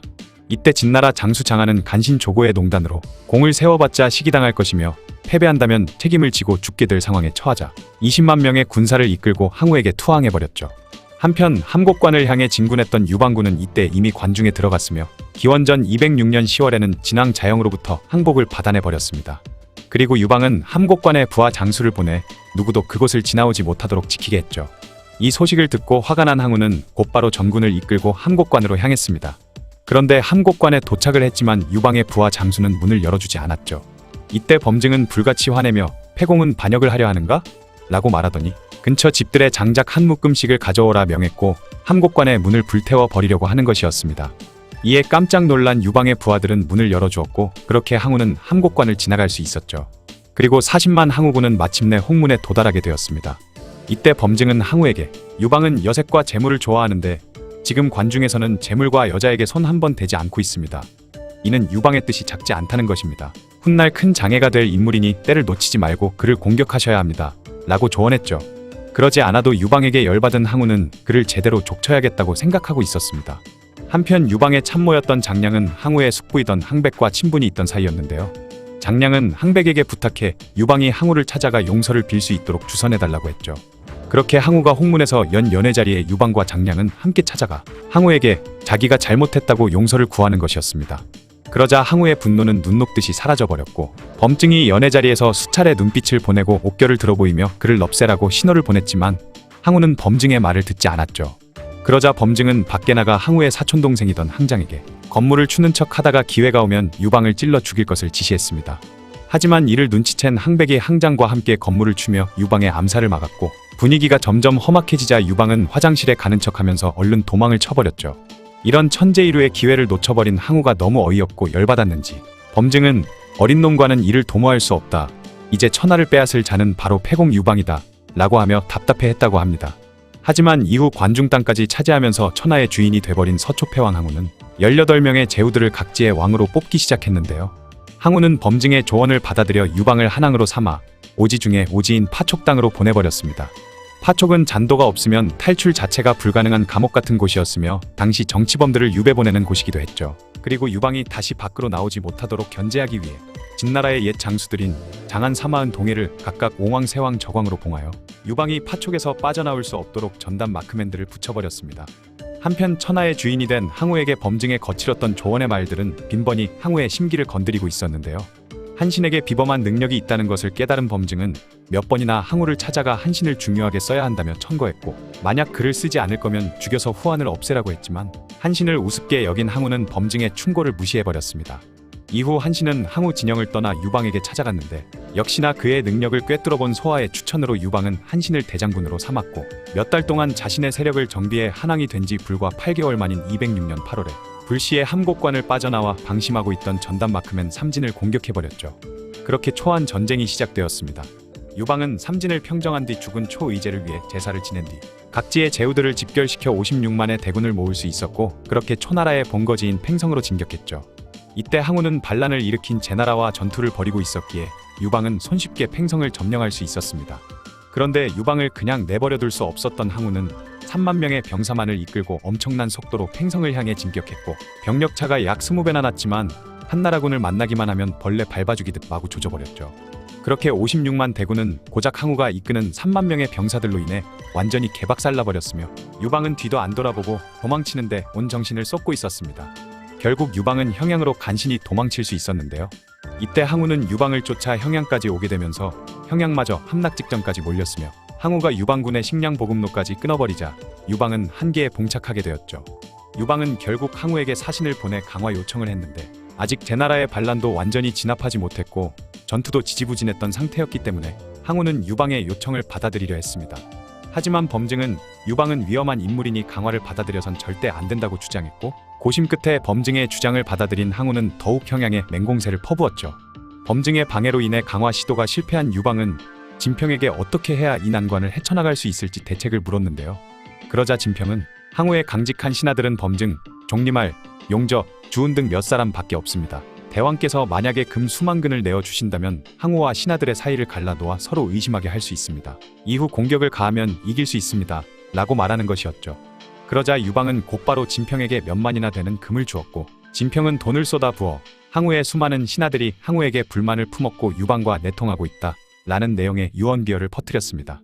결국 이 소문은 항우의 귀에도 들어가게 되고 항우는 진위 여부를 파악하기 위해 사신을 가장해 한나라 진영에 정탐을 보냈죠. 그리고 유방은 일부러 호화로운 음식인 테레를 내놓은 채 항우의 사신을 맞이했습니다. 유방의 신하들이 범증의 사신이 왔다는 식으로 말하자 항우의 사신들은 우리는 초왕의 사신이다 라고 말했고 이에 유방의 신하들은 굉장히 실망하며 테레를 도로 물리면서 사신들에게는 형편없는 음식을 대접했죠. 이에 기분이 상한 사신들은 항우에게 돌아가 모든 것들을 제대로 보고해버렸습니다. 너무 쉽게 진평의 반관계에 넘어간 항우는 범증이 유방과 내통을 하고 있다고 믿어버렸고 점점 범증의 계책을 받아들이지 않았으며 군대 내에서도 범증의 역할을 점점 줄여나가면서 그의 권한을 하나하나 빼앗기 시작했죠. 이에 어이도 없고 열받은 범증은 항우에게 찾아가 천하의 일이 정해졌으니 군왕께서는 스스로 알아서 하십시오. 저는 고향으로 돌아가 늙어 죽고자 합니다. 라고 말했는데 그러지 않아도 범증이 못마땅하고 의심스러웠던 항우는 범증의 사직서를 쉽게 수리해버렸습니다. 그렇게 범증은 다시 고향으로 돌아가던 중에 등창이 나서 객사를 하고 말았죠. 최강을 자부하던 항우의 두뇌 역할을 한 범증의 최후는 그렇게 비참하고 초라했습니다. 자신에게 가장 중요한 인물인 범증을 어처구니 없이 잃은 항우는 이빨 뽑힌 호랑이 신세가 되어버렸고 결국 해야 전투를 마지막으로 유방은 다시 중국을 통일하고 한나라를 세울 수 있었죠. 훗날 유방은 공신들 앞에서 자신은 인재들을 잘 활용했지만 항우는 그나마 있는 범증 한 사람도 제대로 쓰지 못했기 때문에 나에게 패한 것이다 라고 말하며 범증을 항우군 최고의 참모로 평하기도 했습니다. 범증이 만약 유방의 책사들인 장량 진평소화처럼 조금만 더 항우를 유연하고 융통성 있게 대하고 예의를 갖춰 그를 대했다면 초안대전의 결말과 역사는 180도 달라지지 않았을까 싶네요. 지금까지 항우의 책사이자 두뇌 역할을 했던 인물 범증에 대한 이야기였습니다. 중국의 3대 악녀에는 한나라 여태후와 청나라 서태후 그리고 당나라의 측천무후가 있죠. 그중 여태후는 유방이 죽고 나서 인간돼지 사건을 일으켰는데 이 사건은 아들인 해제가 인간돼지가 된 척부인을 보고 엄청난 충격을 받았을 정도로 잔인무도한 사건이었습니다. 그리고 여태후는 한나라의 주요 요직에 자신의 일족들로 가득 채우면서 한나라를 여시의 나라로 만들어가고 있었죠. 그런데 여태후가 권력을 휘두를 때는 숨 죽인 채 가만히 지켜보고 있다가 여태후가 죽자마자 일거의 여시들을 숙청한 뒤 유방의 아들을 제위에 앉히고 한나라를 다시 안정시킨 인물이 있습니다. 그는 바로 주발이라는 인물이죠. 예전에 저희 채널에서는 주아부라는 인물에 대해 이야기한 적이 있는데요. 그 주아부의 아버지가 바로 한나라 개국공신 주발이죠. 오늘은 유방도 죽기 직전 믿을 만한 사람으로 손꼽았던 인물 주발에 대한 이야기를 해볼까 합니다. 주발의 선조는 원래 하남군 권현에서 살고 있었습니다. 하지만 다같이 패군으로 이주했다고 하죠. 거기서 주발은 누에를 치는 양잠과 직조를 하면서 근근히 먹고 살고 있었습니다. 또한 마을에서 누군가 죽어 초상이 나면 피리를 불면서 고인의 명복을 빌고 위로해 주었다고 하죠. 그렇게 주발은 어렸을 적 특출난 재주도 없었고 그냥 평범한 사람에 불과했습니다. 하지만 힘은 굉장히 장사였다고 하죠. 주발의 성격은 굉장히 화통하고 성미도 급했는데 또 굉장히 단순한 성격이기도 했으며 성품도 강직했다고 합니다. 또한 딱히 배운 것도 없었던 덕에 학문이니 공부니 하는 걸 별로 좋아하지 않았는데 이후 수많은 사람들을 만나면서 선비들과의 대화 중 그들이 무슨 어려운 말을 할 때면 빨리 좀 말하라고 호통을 쳤다고 하죠. 그러다 유방이 거병을 하자 유방의 신하가 되었고 이후 수많은 전장에서 활약하게 됩니다. 심지어 하읍성과 장사성을 함락시킬 때는 가장 먼저 성벽 위에 올라가는 용맹을 보여주었고 하읍을 함락시킨 공으로 오대부의 자기를 받기도 했죠. 거기다가 주발이 지휘하는 병사들도 다른 병사들보다 강하고 용맹했는지 개봉성을 공격할 때는 주발과 함께 성벽 아래에 가장 빨리 도착해 위용을 떨쳤다고 합니다. 이후에도 여러 지역을 평정하는 데 가장 큰 공을 세웠으며 주발은 승진을 거듭해 홍문연의 일이 있은 뒤 한왕이 된 유방에게 위무의 자기를 받았죠. 유방이 서촉 지역에서 짱박혀 있을 때 한신은 삼진의 눈을 속이기 위해 번쾌에게 불태워진 잔도를 수리하는 척하게 했는데요. 이때 주발은 거짓으로 번쾌의 부당한 명령을 받들 수 없다며 장안에게 귀순을 하게 되었습니다. 주발과 진무의 귀순이 의심스러웠던 장안은 그에 대해 조사해봤지만 잔도를 수리하기 위해선 최소 5년 이상은 걸릴 것이라 생각했고 주발과 진무의 귀순을 믿었던 것이죠. 하지만 한신은 잔도가 아닌 진창으로 통한 지름길을 알고 있었고 결국 지름길로 한신이 이끌고 온 병사들은 삼진의 관문까지 오게 되었으며 주발과 진무가 문을 활짝 열어줬던 덕에 빠르게 진군할 수 있었던 것입니다. 이후로 대부분의 전투에서 활약을 했으며 유방이 천하를 통일한 이후에도 주발은 항상 전장에 있었죠. 오히려 주발은 한나라의 세상이 되고 나서 더 큰 활약을 하기 시작하는데요. 연왕 장도의 반란과 한왕신의 반란 때도 유방을 따라 전투에 나섰으며 이후 흉노 묵돌선우와의 전쟁 때 있었던 백등산 포위전에서도 한나라 장수들 중 가장 큰 공을 세우기도 했습니다. 이때의 공으로 주발은 태위의 자리에 앉게 되죠. 그렇게 그는 평생 동안 수많은 전장에서 생사를 넘나드는 전투를 치르며 상국 1명, 승상 2명 그리고 수많은 고관대작들을 포로로 잡기도 했고 79개의 현을 평정하는 엄청난 공적을 세웠던 인물입니다. 그러던 어느 날 유방의 애첩인 척부인과 그녀의 아들 유여이를 번쾌가 죽이려 한다고 모함한 사건이 발생하자 유방은 격분하며 주발과 진평에게 번쾌를 죽이라는 명령을 내렸는데요. 주발과 진평은 상의를 해본 결과 유방이 격분해서 내린 명령이라 판단해 번쾌의 처분은 유방에게 맡기려고 체포만해서 장안으로 돌아오는 와중에 그만 유방이 세상을 떠나게 되었고 이후 여태후가 정권을 잡게 되었죠. 다행히 번쾌를 죽이지 않았기 때문에 주발은 목숨을 건질 수 있었던 것입니다. 여태후가 권력을 잡고 전행을 일삼자 왕릉은 개국 공신인 주발과 진평에게 여후의 전행을 가만히 보고만 있느냐며 맹비난을 했을 때도 주발은 여태후 손을 들어주는 척하며 조용히 때를 기다렸죠. 평소 유방은 은근히 끈질긴 면이 있던 주발을 들어 여러 일을 믿고 맡길만 한 인물이라고 말했다고 합니다. 또한 죽기 직전 유방은 주발이 비록 배운 건 없지만 행동거지가 무겁고 믿음직하니 이후 이 나라의 안정을 찾아줄 수 있을 것이다 라는 말까지 했었죠. 그런데 이 유방의 유언은 얼마 안가 완벽하게 실현됩니다. 유방이 처음 진평을 등용할 당시에 주발은 관영과 함께 거세게 반대를 했었기 때문에 진평과 사이가 좋지 않았는데 육가는 일부러 술자리에 2명을 초대해 화해를 시켰고 주발과 진평은 이후 여시 일족을 몰아내는데 힘을 합치게 되죠. 꾸준히 끈질기게 때를 기다린 주발은 여태후가 세상을 떠나자 손을 쓰기 시작했습니다. 그런데 주발에게 가장 큰 문제는 여태우 조카이던 양왕 겸 상국 여산과 조왕 겸 상장군 여록이 장안의 군사권을 장악하고 있다는 것이었죠. 그래서 여록과 친하게 지내던 엽기를 끌어들여 여록을 자신의 본국으로 돌아가게 만든 후 그가 가지고 있던 북군의 지휘권을 빼앗으려고 했지만 여태우의 여동생이던 여수가 여록에게 네가 군권을 내려놓고 본국으로 돌아가면 우리는 다 죽게 될 것이라며 화를 내자 이 계획은 실패로 돌아가고 말았습니다. 거기다가 상국이던 여산이 주발과 진평의 계획을 눈치채려 하자 다급해진 주발은 결국 황명을 사칭하게 되죠. 그는 엽기를 시켜 여록을 찾아가 북문으로 가는 주발에게 네가 가진 모든 군사를 맡기라는 황명이 내려왔다고 거짓말을 하라고 했는데 친구인 엽기의 말에 여록은 별의심 없이 장군의 인장을 주발에게 넘겨주고 말았습니다. 그렇게 북군의 군사권을 장악한 주발은 병사들에게 여씨를 따를 자는 오른쪽 어깨를 드러내고 유씨를 따를 자는 왼쪽 어깨를 드러내라고 소리쳤고 모든 병사들이 왼쪽 어깨를 드러내자 그렇게 결국 모든 여씨들을 조정해서 몰아내는 데 성공했죠.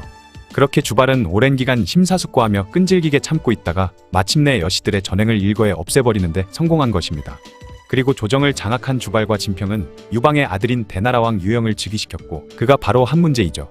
유방이 죽기 전에 했던 주발에 대한 유언이 딱 맞아 떨어지게 된 것이었습니다. 그리고 이후 주발은 우승상의 자리에 임명되었고 시급은 1만호에 달했는데요. 거기다가 문제는 자신의 딸과 주발의 아들을 결혼시키면서 주발은 황족과 사돈지간까지 된 것이죠. 그렇게 주발은 한나라에서 가장 영향력 있는 신하가 되었습니다.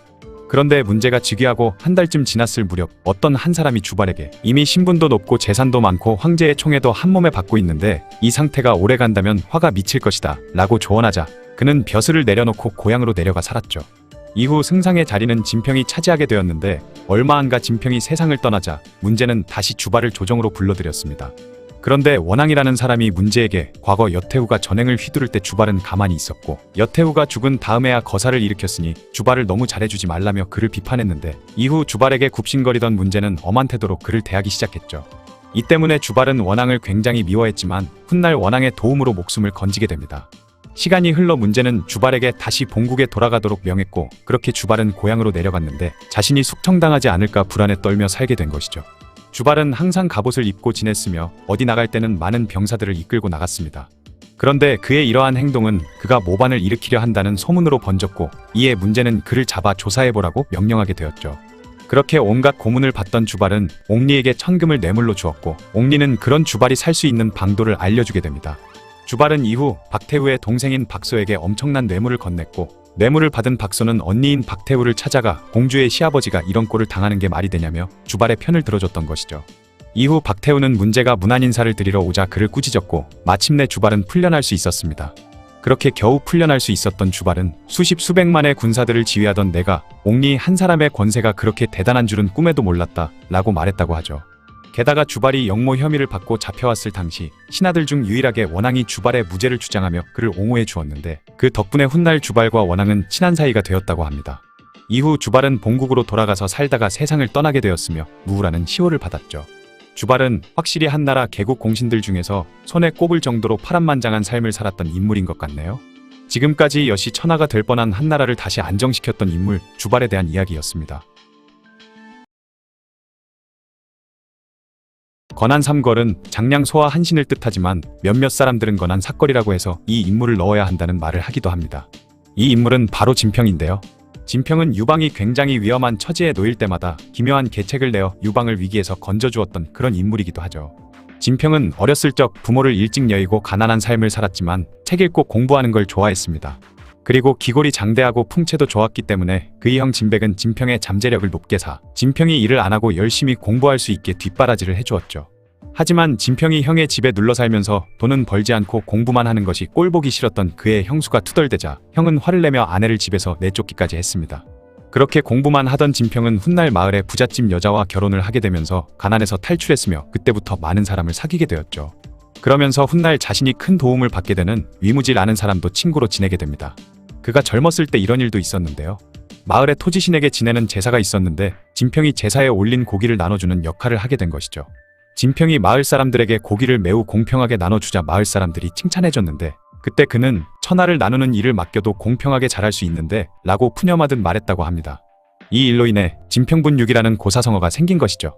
시간이 흘러 진시황제가 세상을 떠나고 진나라에서는 폭정에 반대하는 반란이 여기저기서 일어나자 그는 위나라 왕이던 위구를 섬기게 되었습니다.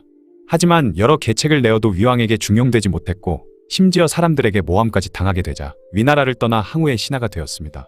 그리고 진평은 항우를 도와 진나라 군대를 쳐부쉈으며 그렇게 항우에게 경의 자기를 받기도 했죠.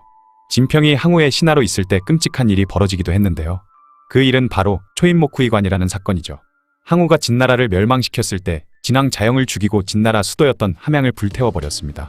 그렇게 함양은 잿더미가 되고 말았죠.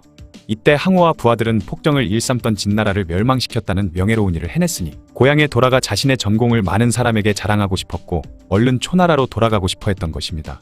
그런데 이때 간이대부였던 한생이 항우에게 관중 땅이 토지가 비옥하고 산과 강이 험하니 천하를 다스리기에 적합한 땅이다 라고 주장했는데 이미 폐허가 되어버린 함양에 있고 싶지 않았던 항우는 한생의 말을 무시해버렸죠.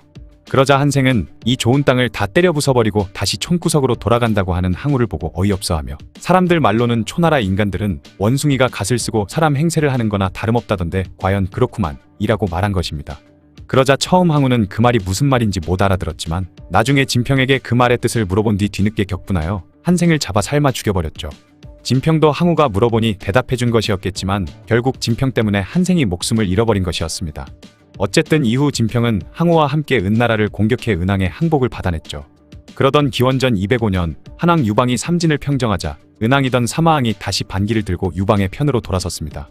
그러자 개빡친 항우는 은나라 정벌에 함께 출진했던 사람들을 처형하겠다고 난리를 피웠고 자신도 그 일에 말려들까봐 두려웠던 진평은 얼른 유방에게로 도망갔죠.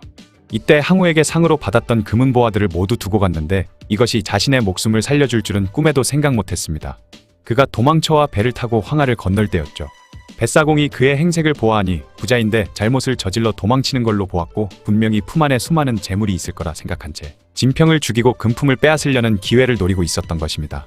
그러자 뱃사공의 묘한 낌새를 눈치챈 진평은 옷을 다 벗어버리고 알몸으로 노젓는 걸 도와줬는데 그제서야 사공은 그가 돈이 한 푼도 없다는 걸 알게 되었고 죽이려던 생각을 멈추게 된 것이죠. 만약 도망칠 때 수많은 돈을 챙겨서 달아났으면 이때 목숨을 건지기 어려웠을 것 같습니다. 어쨌든 이후 한왕 유방에게 찾아가 친구였던 위무기가 천거해준 덕분에 유방을 만날 수 있었죠.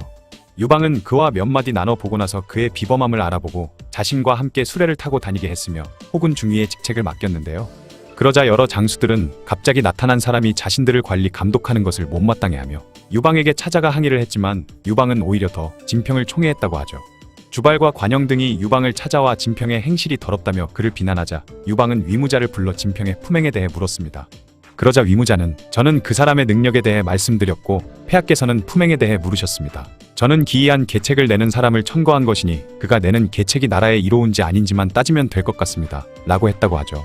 그러자 유방은 진평을 불러 꾸짖듯이 위왕과 항우를 배신하고 이번엔 나에게 왔으니 어찌 너를 믿을 수 있겠냐? 라고 하니 진평은 위왕과 항우를 등진 이유는 자신이 했던 진언들이 받아들여지지 않았기 때문이다 라고 말했는데 그러자 유방은 즉시 진평에게 사과한 뒤 막대한 돈과 호군 중위에 제수했으며 그러자 많은 장수들도 더 이상 아무 말 못했다고 합니다. 이후 유방은 팽성을 공격했다가 다시 항우의 반격에 형양까지 도망치게 되었고 훗날 항우에게 강화 요구를 했는데요. 항우의 책 쌓이던 범증의 반대로 결국 강화는 이루어지지 않았고 그렇게 궁지에 몰리자 유방은 진평에게 대책을 물었죠. 이에 진평은 막대한 자금을 자신에게 주면 반간계를 써서 의심이 많은 항우와 신하들의 사이를 갈라놓겠습니다 라고 말했습니다. 그러자 유방은 곧장 진평에게 수만 근의 금을 줬고 막대한 자금을 써 항우의 신하들이 불평 불만을 쏟아내고 있으며 유방과 내통 중이다 라는 유언비어를 흘렸죠. 그 소식을 들은 항우는 진위 여부를 파악하기 위해 한나라 진영에 사신을 보냈는데 유방은 호화로운 음식인 테레를 내놓은 채 항우의 사신을 맞이했습니다. 하지만 얼마 안가 사신들이 범증의 사신이 아니라며 테레를 도로 물리면서 항우의 사신들에게는 형편없는 음식을 대접했죠. 항우의 사신이라고 하니 푸대접을 받은 사신들은 이 사실을 모두 항우에게 보고했고 그때부터 항우는 범증을 의심했으며 결국엔 범증도 관직을 내려놓고 고향으로 돌아가다가 결국 가는 길에 세상을 떠나버렸습니다. 이후 진평은 기신을 지휘관으로 삼고 그 휘하에 2000명의 여자를 갑옷으로 무장시킨 뒤 성 밖으로 내보냈고 얼마 안가 초군과 전투가 벌어졌죠. 그들이 싸우는 사이에 반대편 문으로 도망친 유방은 살아서 관중으로 돌아갈 수 있었던 것입니다.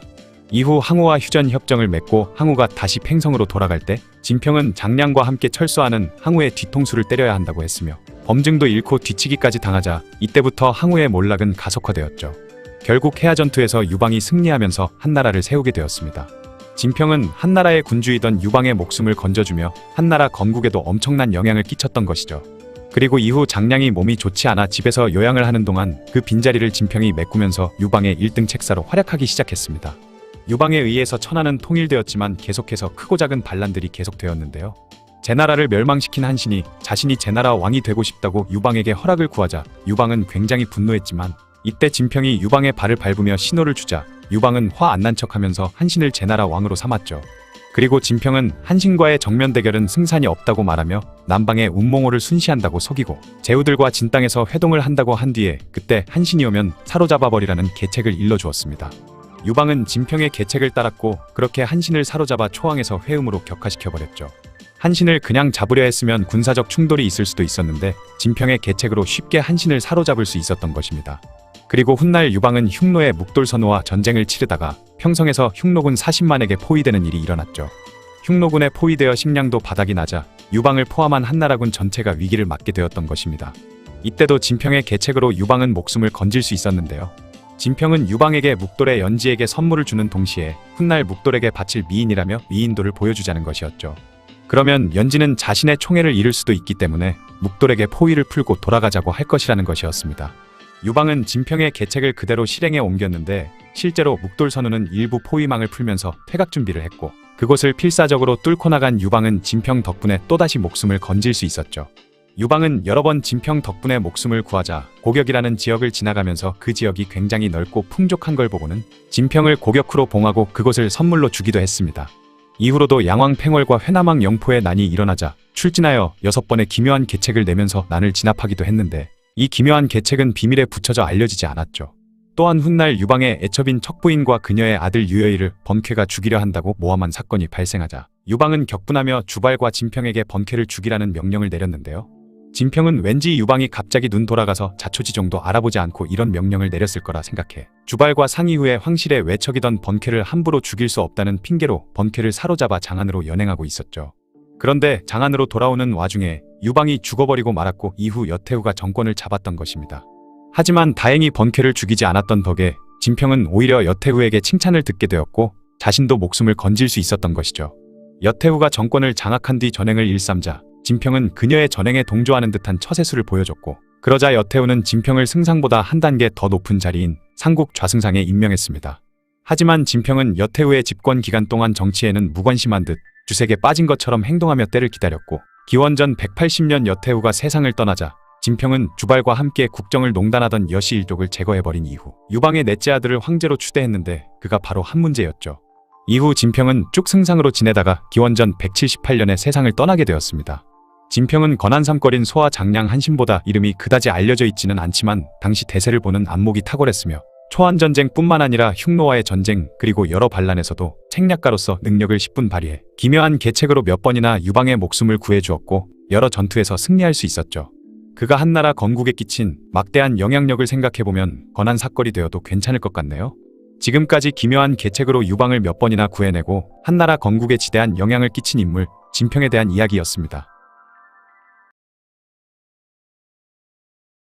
역발산기계세라는 말은 힘은 산을 뽑을 만하고 기운은 세상을 덮을 만하다 라는 말인데요.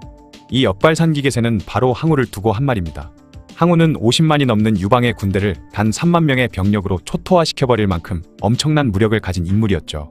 그런데 유방의 부하에도 항우와 비견될 만큼의 괴력의 소유자가 있었는데 그가 바로 번쾌입니다. 번쾌는 과거 개를 전문으로 도살하던 개백정이었는데 유방과 친한 사이였다고 하죠. 그러다 동네 부자이던 여공이 번쾌가 풍기는 범상치 않은 관상과 기운을 보고 자신의 딸 여수를 번쾌에게 시집 보냈습니다. 다들 잘 아시다시피 여공의 딸 중 한 명이 바로 유방의 아내 여치였는데 여치의 여동생이 번쾌에게 시집을 가면서 유방과 번쾌는 동서지간이 되었죠. 그의 외모는 우락부락하고 무시무시하게 생겼다고 하는데 그런 무섭고 거칠어 보이는 겉모습과는 달리 예의가 바르고 과묵하며 강직한 성품을 가지고 있었고 또한 믿음직하고 의리를 중시하는 인물이었다고 합니다. 그러다 보니 사람들이 처음에는 그의 외모를 보고 겁을 먹다가 나중에는 그의 훌륭한 인품을 보고 계속 그를 잘 따랐다고 하죠.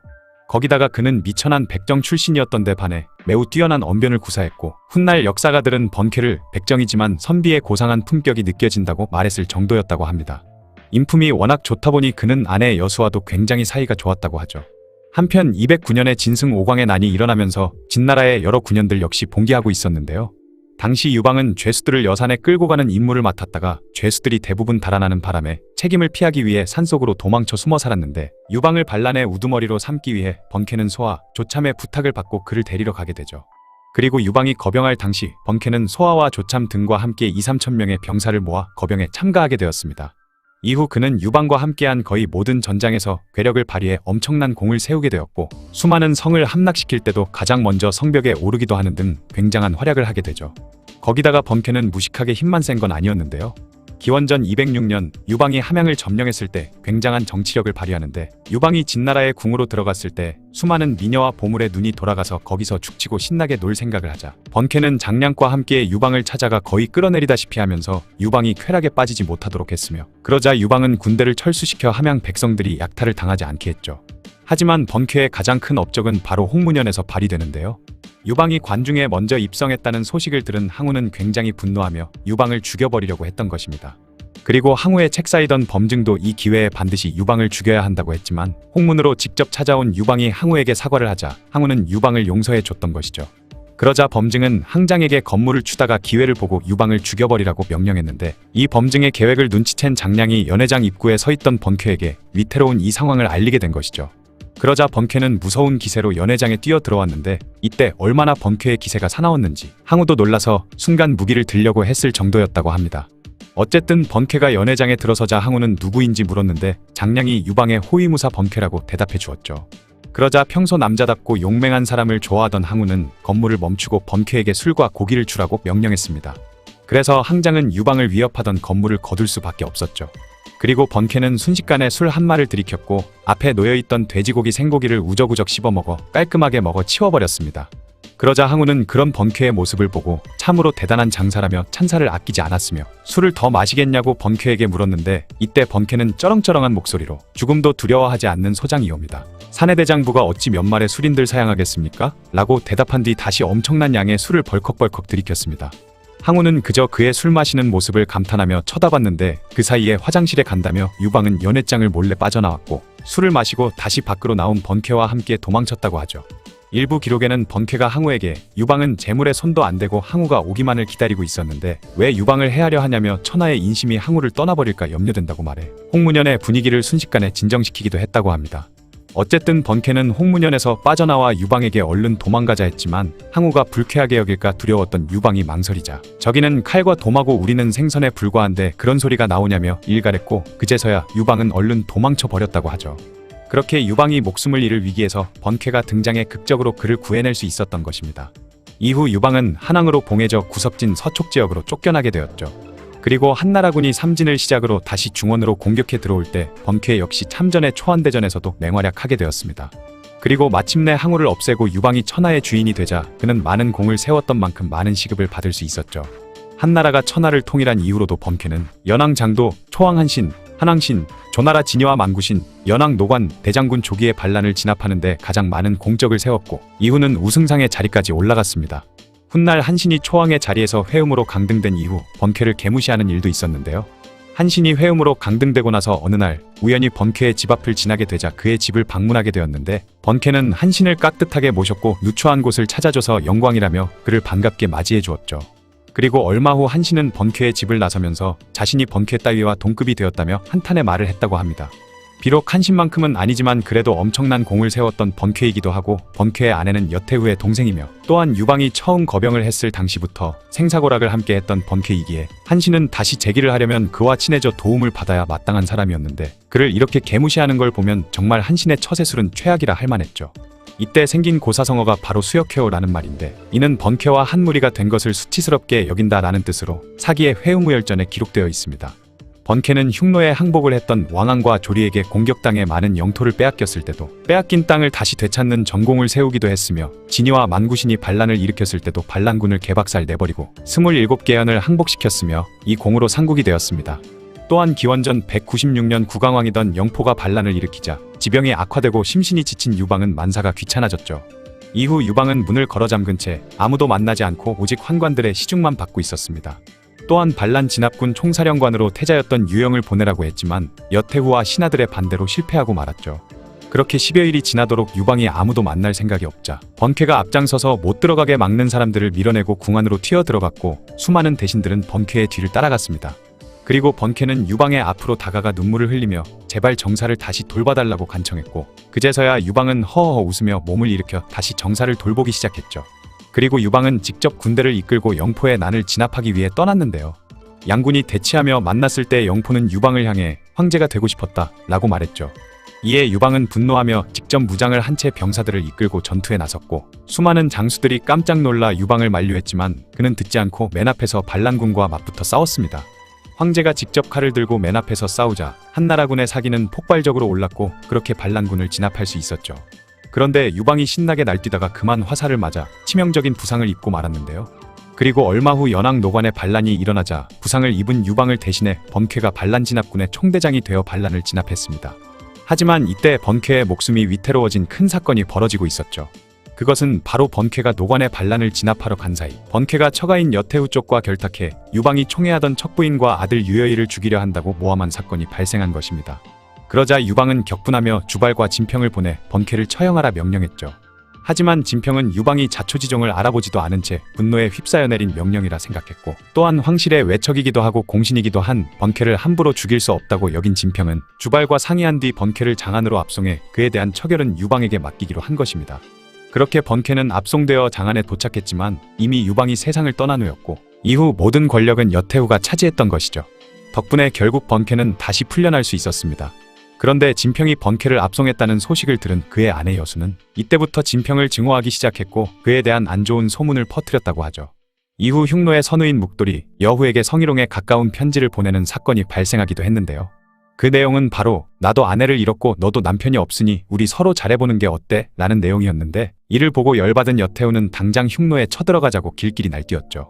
이때 번쾌는 여태후에게 10만의 군사만 자신에게 준다면 흉노를 개박살 내버리겠다고 말했습니다. 그러자 계포가 나서서 번쾌의 목을 잘라야 한다고 얘기하며 선제인 유방도 40만이나 되는 병력의 수많은 명장들까지 이끌고 갔다가 대패하고 돌아왔는데 번쾌 따위가 어떻게 흉노를 이길 수 있겠냐 라고 했다고 하죠. 모두가 여태후의 눈치를 보느라 그녀의 말에 맞장구를 쳐주었지만 오직 계포만이 반대를 하고 나섰던 것인데 결국 여태후도 과거 초안대전을 승리로 이끈 역전의 명장들도 이미 다 죽거나 늙어버린 상황에 흉노에 대적할 수 없다는 걸 잘 알고 있었기 때문에 울며 겨자먹기로 한 번만 봐달라는 식으로 답서를 보냈다고 합니다. 이후 번쾌는 계속해서 잘 먹고 잘 살다가 해제 6년인 기원전 189년에 세상을 떠나게 되었죠. 하지만 이후 여태후가 죽자 아들 번왕과 아내 여수는 굉장히 비참하게 죽고 마는데요. 진평과 주발이 여씨 일족을 몰아낼 때 분노한 폭도들에 의해 맞아 죽게 되었다고 하죠. 이후 번쾌의 가문은 서자인 번불인에 의해 이어지지만 번불인의 아들인 번타광이 사실 번불인의 아들이 아니라는 것이 밝혀지면서 경제가 자기를 몰수해 번타광은 서인이 되어버렸으며 그렇게 번씨는 처음 계백정을 하던 번쾌의 번씨로 돌아가 버렸습니다. 시간이 흘러 후한말 조조는 자신의 부하인 허저를 두고 나의 번쾌라고 불러주었다고 하죠. 지금까지 유방의 최측근이자 항우에 비견되던 맹장 번쾌에 대한 이야기였습니다. 초안대전에서 수많은 장수들이 놀랄만한 전공을 세우기도 했지만 항우군의 후방을 끊임없이 들쑤시며 유방이 승리를 할 수 있었던 결정적인 역할을 해낸 인물이 있었습니다. 그는 바로 팽월이라는 인물이죠. 팽월은 능력과 공적을 보면 한나라를 세우는데 누구보다 대단한 기여를 했지만 나중에는 너무나도 비참한 최후를 맞이하게 됩니다. 심지어 그는 워낙 뛰어났던 능력 때문에 억울하게 죽은 면도 없지 않아 있는데요. 오늘은 이 팽월에 대한 이야기를 해볼까 합니다. 팽월은 원래 거야 지역에서 어부로 살다가 나중에 뛰어난 리더십을 바탕으로 도적패의 수령이 되었죠.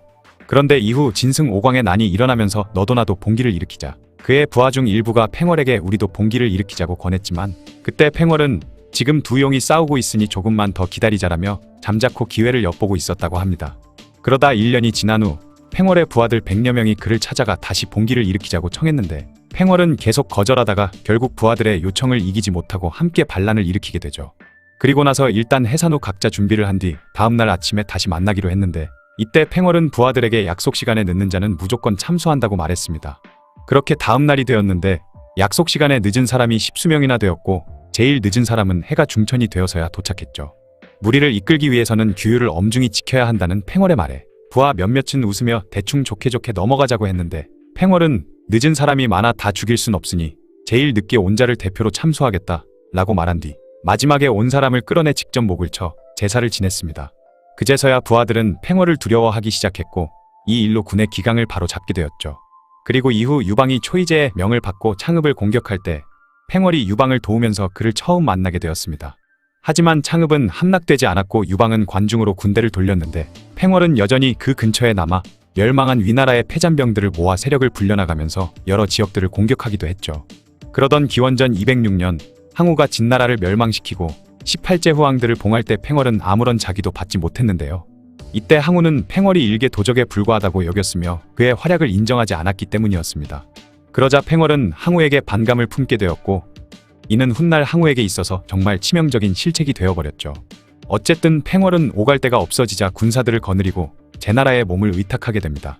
하지만 제나라 왕 역시 제나라 땅을 마음대로 조각내버린 항우를 미워하고 있었으며 제왕의 명령을 받은 팽월은 군사를 이끌고 가 과거 제나라의 땅을 다시 빼앗기 시작했죠. 그러자 항우는 자신이 정해놓은 제나라의 영토를 마음대로 휘젓자 군사를 일으켜 제나라를 침공했습니다. 이 소식을 들은 유방은 팽월에게 사람을 보내 초나라 후방을 공격하라고 시켰고 이때부터 팽월의 본격적인 게릴라전과 끊임없는 뒤치기가 시작되죠. 항우가 제나라를 공격하는 동안 팽월은 초나라의 뒤를 공격했는데 계속해서 초나라군의 보급품을 약탈하고 빠지는 전술을 썼던 것입니다. 팽월의 부대가 워낙 재빠르게 움직이다 보니 초나라 군대는 넉놓고 털리는 수밖에 없었으며 항우는 부하를 보내 팽월을 토벌하려 했지만 박살난 건 항우의 부하들이었죠. 그리고 유방도 삼진을 공격하며 중원으로 나오면서 얼마 안가 관중을 탈환했고 둘은 외황이라는 곳에서 만나 그때부터 팽월은 유방을 따르기로 마음먹었습니다.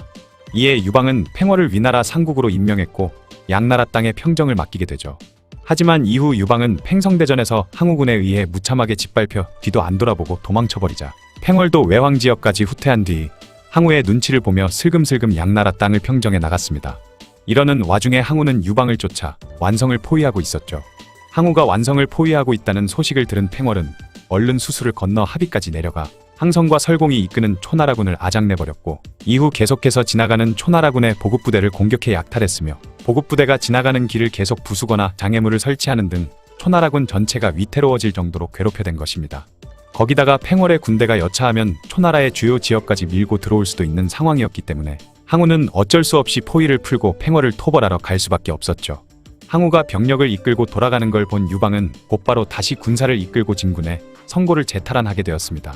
이후 항우는 팽월을 쫓아내고 나서 얼른 돌아와 다시 형양과 성고를 빼앗았는데 이로써 유방의 본거지인 관중까지 길이 뻥 뚫리게 되었죠.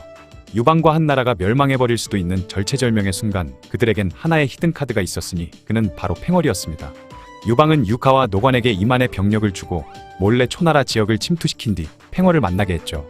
유방의 지원군을 얻은 팽월은 초나라군 후방에서 더욱 미쳐 날뛰게 되는데 계속해서 초군의 보급 부대를 공격해 식량과 군수품을 모조리 불태워버렸고 보급로 또한 철저하게 파괴시켜버렸습니다. 초나라군이 이들을 막으려 해도 한나라군은 일부러 직접적인 교전은 피했기 때문에 어찌할 방도가 없었죠. 심지어 팽월은 양나라 땅에 있던 초나라군을 작살내버렸고 무려 17개의 성을 함락시키는 기염을 토했습니다. 서쪽으로 진군의 관중을 먹어버리면 모든 걸 끝낼 수 있었던 상황의 항우는 또다시 팽월 때문에 어쩔 수 없이 군사를 물릴 수밖에 없었죠. 이렇게 항우는 유방과 팽월이 앞뒤에서 하도 두들겨대는 바람에 왔다 갔다 하는 데만 막대한 시간과 비용의 손해를 보게 되었고 한신이 초안전쟁을 마무리 짓긴 했지만 유방이 항우와 싸울 때 가장 많은 도움을 준 건 바로 팽월이었던 것입니다. 팽월을 먼저 토벌해야겠다 생각한 항우는 성고성을 조구에게 맡기며 15일만 버티면 팽월을 박살내고 돌아올 테니 그냥 성을 지키기만 하라고 당부한 뒤 팽월을 공격하러 떠났죠. 그런데 항우가 팽월을 평정하러 떠나자 역시나 유방이 다시 성고를 공격해 들어오는데요. 유방의 도발에 넘어간 조구는 항우의 명을 어기고 먼저 공격에 나섰고 함정에 빠져 대패하고 말죠. 그러자 항우는 또다시 팽월의 추격을 그만둘 수밖에 없었고 다시 유방을 상대하러 서쪽으로 진군하자 이를 알게 된 팽월은 다시 양나라 땅을 야금야금 빼앗으며 또다시 초나라의 보급부대를 두들겨댔고 점점 보급에 차질이 생긴 항우는 전쟁을 더 이상 이어나갈 능력을 잃어버리게 됩니다. 그리고 이쯤에 한신이 북방을 완전히 정벌해버렸고 남쪽에서는 영포가 구강 땅을 정벌하고 다니자 마침내 한나라가 초나라를 상대로 우위를 점하기 시작했죠. 이때 유방은 항우군의 상황을 눈치채고 화평을 맺자고 제의하면서 항우가 인질로 붙잡고 있던 유방의 가족들을 석방해줄 것을 요구했습니다. 그러자 항우는 결국 이 조건을 승낙하면서 전군 퇴각을 하게 되죠. 이후 유방은 더 이상 거리낄 게 없었기 때문에 강화조약을 깨버리고 항우를 공격할 생각을 하고 있었는데요.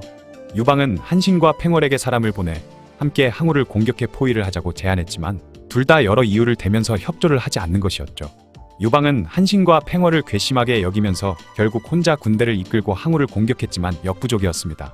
그리고 이때 팽허는 과거 자신이 몸을 의탁했던 제나라가 망한 뒤 이번에는 제나라 왕실의 후손이 팽허에게 의탁하고 있었는데 한나라와 제나라는 사이가 좋지 않았기 때문에 유방의 입장에서는 팽허의 그런 행동이 영 탐탁치 않았죠. 하지만 이미 강대한 세력을 형성하고 있던 팽허를 섣불리 건드릴 수도 없었기에 장량을 불러 어떻게 팽허를 움직이게 할지 방법을 물었습니다. 그러자 장량은 팽허는 왕이 되고 싶어하니 나중에 양나라 땅을 팽허에게 주고 양왕으로 삼는다고 하면 될 것입니다. 라고 대답했고 유방이 장량의 말을 그대로 실행하자 팽허는 그제서야 군사를 내어 해하에서 한나라군 본대와 합류하게 되었죠. 그리고 결국 해하 전투에서 유방은 승리해 천하를 통일했고 유방은 황제가 되었으며 팽허는 양나라 왕이 되었습니다. 그렇게 팽허는 일개 도적 집단의 우두머리로 시작해 초안대전에서 항우의 뒤통수를 계속 치면서 유방과 끝내주는 티키타카로 무지막지한 전공을 세웠으며 통일이 되고 나서는 마침내 한나라의 왕이 된 것이죠. 하지만 숙청된 다른 여러 개국 공신들처럼 팽허에게도 죽음의 그림자가 드리우게 됩니다. 몇 년의 시간이 흐른 뒤 진이가 반란을 일으키자 유방은 팽허에게 반란을 진압할 병사를 보내라고 명령했죠. 그런데 이때 팽허는 병을 핑계로 직접 가지 않고 부하 장수였던 위거를 보냈던 것입니다. 이에 격분한 유방이 지금 당장 오라고 신하를 보내자 잔뜩 겁먹은 팽허는 얼른 유방에게 가서 용서를 빌려고 했죠. 그런데 부하였던 호첩이 지금 가면 분명히 붙잡혀 죽을 것이니 차라리 반란을 일으키라고 말했던 것입니다. 그의 말을 들은 팽허는 비록 반란은 일으키지 않았지만 유방에게 갔다간 죽임을 당할 것 같기도 했기 때문에 그냥 아파서 못 간다고 둘러대버렸고 그의 이 행동은 더욱 유방을 열받게 만들었던 것이죠. 그러지 않아도 팽허는 과거에 항우를 같이 공격하자 했을 때도 말을 듣지 않았고 사이가 좋지 않았던 제나라 왕족을 보살펴주기도 하는 등 신경 거슬리는 행동을 했기에 유방은 팽허를 영 마음에 안 들어 하고 있었는데요. 그런데 이때 팽허는 태복에게 화가 나 있었고 그를 죽이려 했는데 태복은 도망친 뒤 유방에게 찾아가 팽허이 모반을 꾀하고 있다고 말해버린 것입니다. 이때다 싶었던 유방은 군대를 보내 팽허를 기습해 순식간에 체포해버렸고 이후 반란죄를 물어 그를 서민으로 강등시킨 뒤 서촉으로 귀양을 보내버렸죠. 솔직히 팽허는 반란을 일으킬 생각도 없었기에 억울하기 짝이 없는 귀양이었던 것입니다. 그렇게 귀양을 가던 중 우연히 여태우를 만나게 되었는데 팽허는 자신의 억울함을 호소하며 고향 창읍에서 살게 해달라고 부탁했고 그러자 여태우는 이를 허락하고 그와 함께 낙양으로 다시 돌아왔죠. 그런데 사실 여태우는 허락한 것이 아니라 과거 팽허의 뛰어난 능력을 눈으로 직접 봐왔었기에 그를 살려둬선 안 된다고 생각했던 것인데요. 낙양에 돌아온 여태우는 유방에게 찾아가 팽허를 살려두면 후환을 남기는 것이니 그냥 죽이는 게 낫다고 말했고 결국 기원전 196년 3월 팽허는 가족들과 함께 처형되고 말았죠. 이후 유방은 팽허의 시신을 조각조각 낸 뒤 본보기로 삼아 각지의 제후들에게 보냈으며 그의 머리는 저작거리에 효수되고 말았습니다. 그렇게 초안전쟁에서 게릴라전을 펼쳐 항우를 이러지도 저러지도 못하게 했으며 유방의 천하통일에 결정적인 역할을 해냈던 팽허는 토사구팽의 비참한 말로를 맞게 되었죠. 그는 다른 사람들처럼 반란을 일으킨 것도 아니었는데 그냥 의심을 받아 죽었고 심지어 시신마저 갈기갈기 찢기기까지 했던 숙청된 공신들 중 가장 억울한 사례가 되었습니다. 생각해보면 황제의 명령을 아프다는 핑계로 무마하려고 했으니 눈치가 없긴 없어 보이네요. 초안대전 당시 항우의 뒤를 끊임없이 물고 늘어졌던 덕에 유방이 승리했다고도 볼 수 있을 만큼 굉장한 역할을 해낸 게릴라전의 귀재, 팽허에 대한 이야기였습니다.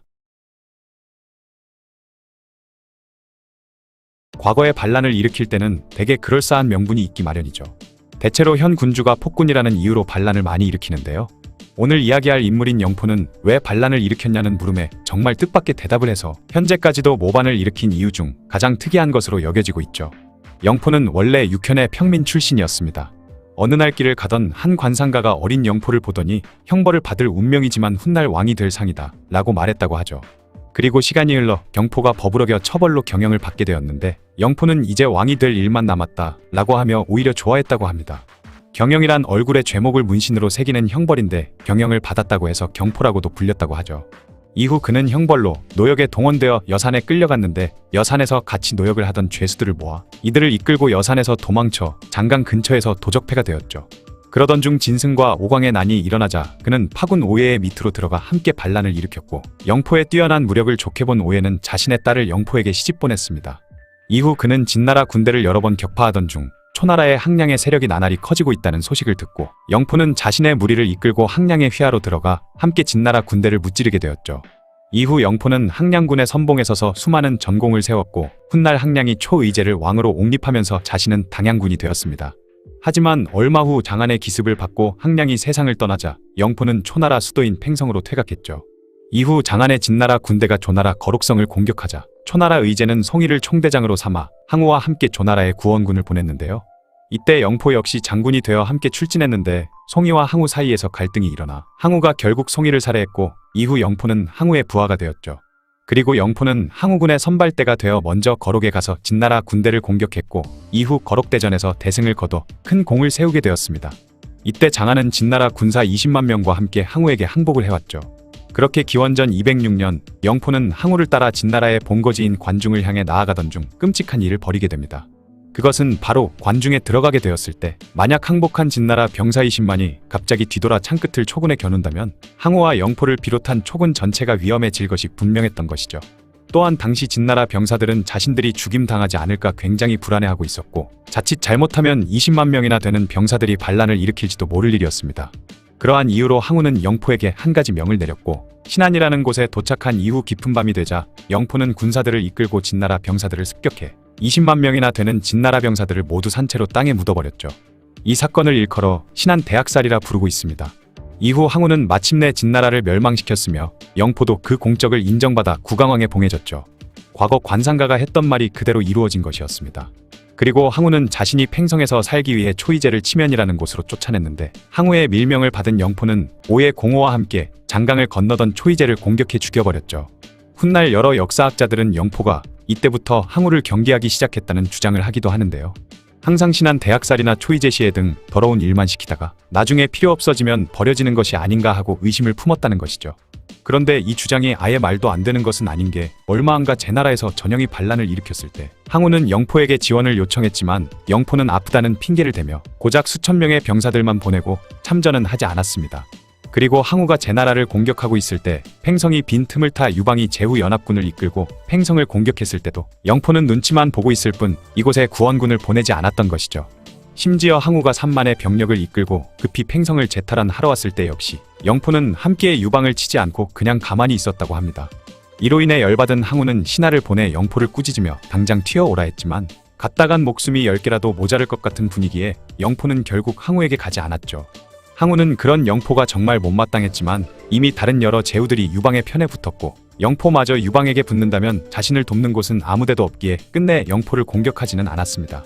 한편 유방은 장량에게 내가 천하를 얻으려면 땅을 누구에게 떼어줘야 좋겠습니까? 라고 물었는데 장량은 한신과 팽월이라고 말한 뒤 영포는 현재 항우의 신하이지만 지금은 틈이 벌어져 있으니 이쪽으로 끌어들일 수 있을 것이다 라고 말하는 것이었죠.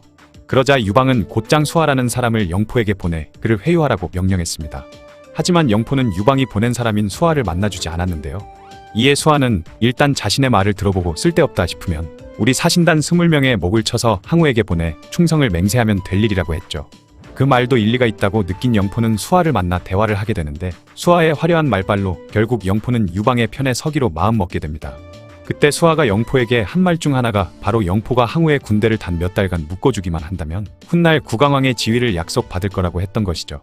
그런데 때마침 항우가 보낸 사신이 영포에게 찾아와 군사를 보내라며 독촉했는데 혹시나 영포의 마음이 돌아설까 두려웠던 수하는 갑자기 항우의 사신 앞에 나타나 이미 영포는 한나라의 편이 되기로 했다고 소리쳐버린 것입니다. 그러자 항우의 사신이 깜짝 놀라며 자리를 박차고 나가자 이미 모든 걸 돌리기엔 늦었다 생각한 영포는 항우의 사신을 잡아 죽인 뒤 모반을 일으켜버렸죠. 그리고 초나라를 공격해 들어간 영포는 약속대로 몇 달간 항우 군대의 발목을 잡았고 영포가 시간을 끌어준 덕분에 유방은 여러 지역을 순식간에 빼앗으며 막대한 물자와 군사를 보충할 수 있었으며 한신은 정형전투에서 대승을 거두면서 서서히 대세는 유방 쪽으로 기울기 시작했습니다. 하지만 항우는 영포를 두고 다른 곳에 갈 수 없었기에 유방과 한신, 팽월 등이 초나라를 뒤흔드는 걸 가만히 지켜보는 수밖에 없었죠. 이후 영포는 용저에게 패배해 한나라로 도망가게 되었습니다. 그리고 영포는 유방을 만나게 되는데 유방은 평상에 걸터 앉은 채 시녀들에게 발을 씻기고 있는 상태로 대충대충 영포를 맞이했던 것이죠. 그런 유방의 어이없는 태도를 보고 열받은 영포는 항우를 배신한 걸 후회하며 스스로 목숨을 끊어버릴까라고도 생각했지만 유방이 제공해준 자신의 의리의리한 집을 보고 이내 마음이 풀렸다고 합니다. 유방이 그렇게 무례한 태도로 영포를 대한 이유는 자존심이 세고 성격이 불같은 영포를 구슬리기 위해 그를 극진히 대접하고 환영을 하지만 너는 나보다 한참 아래라는 위치를 확실히 보여주기 위한 연극이었던 것이죠. 어쨌든 이후 영포는 유방의 신하가 되어 초군을 상대로 열심히 싸웠고 초나라 본진을 지키고 있던 주운을 회유해 항우가 더욱 궁지에 몰리도록 만들어버렸습니다. 결국 항우는 유방에게 패하고 말았고 영포는 회남왕이 되어 국왕 여강 형산 예장을 통치하는 제후국의 왕이 되었죠. 그런데 다들 아시다시피 유방의 토끼 사냥이 끝났으니 이제 개를 잡아먹을 차례가 되었던 것인데요. 기원전 196년 한신이 죽임당하고 젓갈이 되어 온 팽월의 시신 조각을 받아든 영포는 두려운 마음을 품게 되었으며 은밀히 병사를 모으며 다른 지역의 정보를 수집했고 경계태세를 유지했습니다. 그러던 중 자신의 애첩이 부하이던 분역이라는 사람과 간통을 했다고 의심한 영포는 분역을 잡아오라 명했지만 이미 눈치챈 분역은 장안으로 도망쳤고 유방에게 영포가 모반을 일으키려 한다고 고변해버린 것이죠. 그러자 상국이던 소아는 개인적인 원한으로 거짓 고변을 하는 것이라 여겨 일단 분역을 잡아 가두고 영포에게 사람을 보내 사실을 알아보려 했습니다. 하지만 상황이 이렇게 돌아가는지 몰랐던 영포는 이미 늦었다고 생각해 분역의 가족들을 모두 죽이고 실제로 모반을 일으켜버렸죠.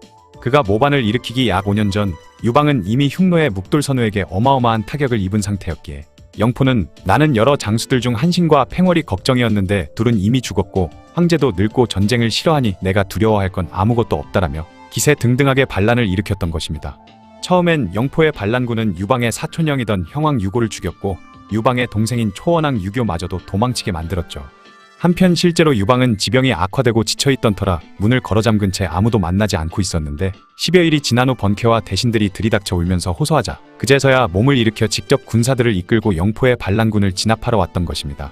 그리고 유방과 영포는 추라는 곳에서 만나게 되었는데 유방이 영포에게 무엇이 아쉬워서 반역을 일으켰는가? 라고 묻자 영포는 그냥 황제가 되고 싶었을 뿐이다 라고 대답했죠.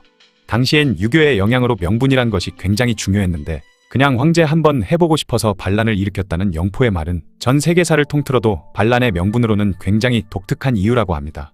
실제로 폭군이니 암군이니 하거나 백성들이 먹고 살기 힘들어서 그렇다는 등등의 이유를 들어 반란을 일으키는데 영포의 반란 이유는 상당히 희한하긴 하네요. 어쨌든 양군이 격돌하게 되는데 신하들의 만류에도 불구하고 영포의 말에 열받은 유방이 직접 칼을 들고 나가 싸우자 한나라군의 사기가 폭발적으로 올라 결국 영포의 반란군은 개박살나고 말았죠.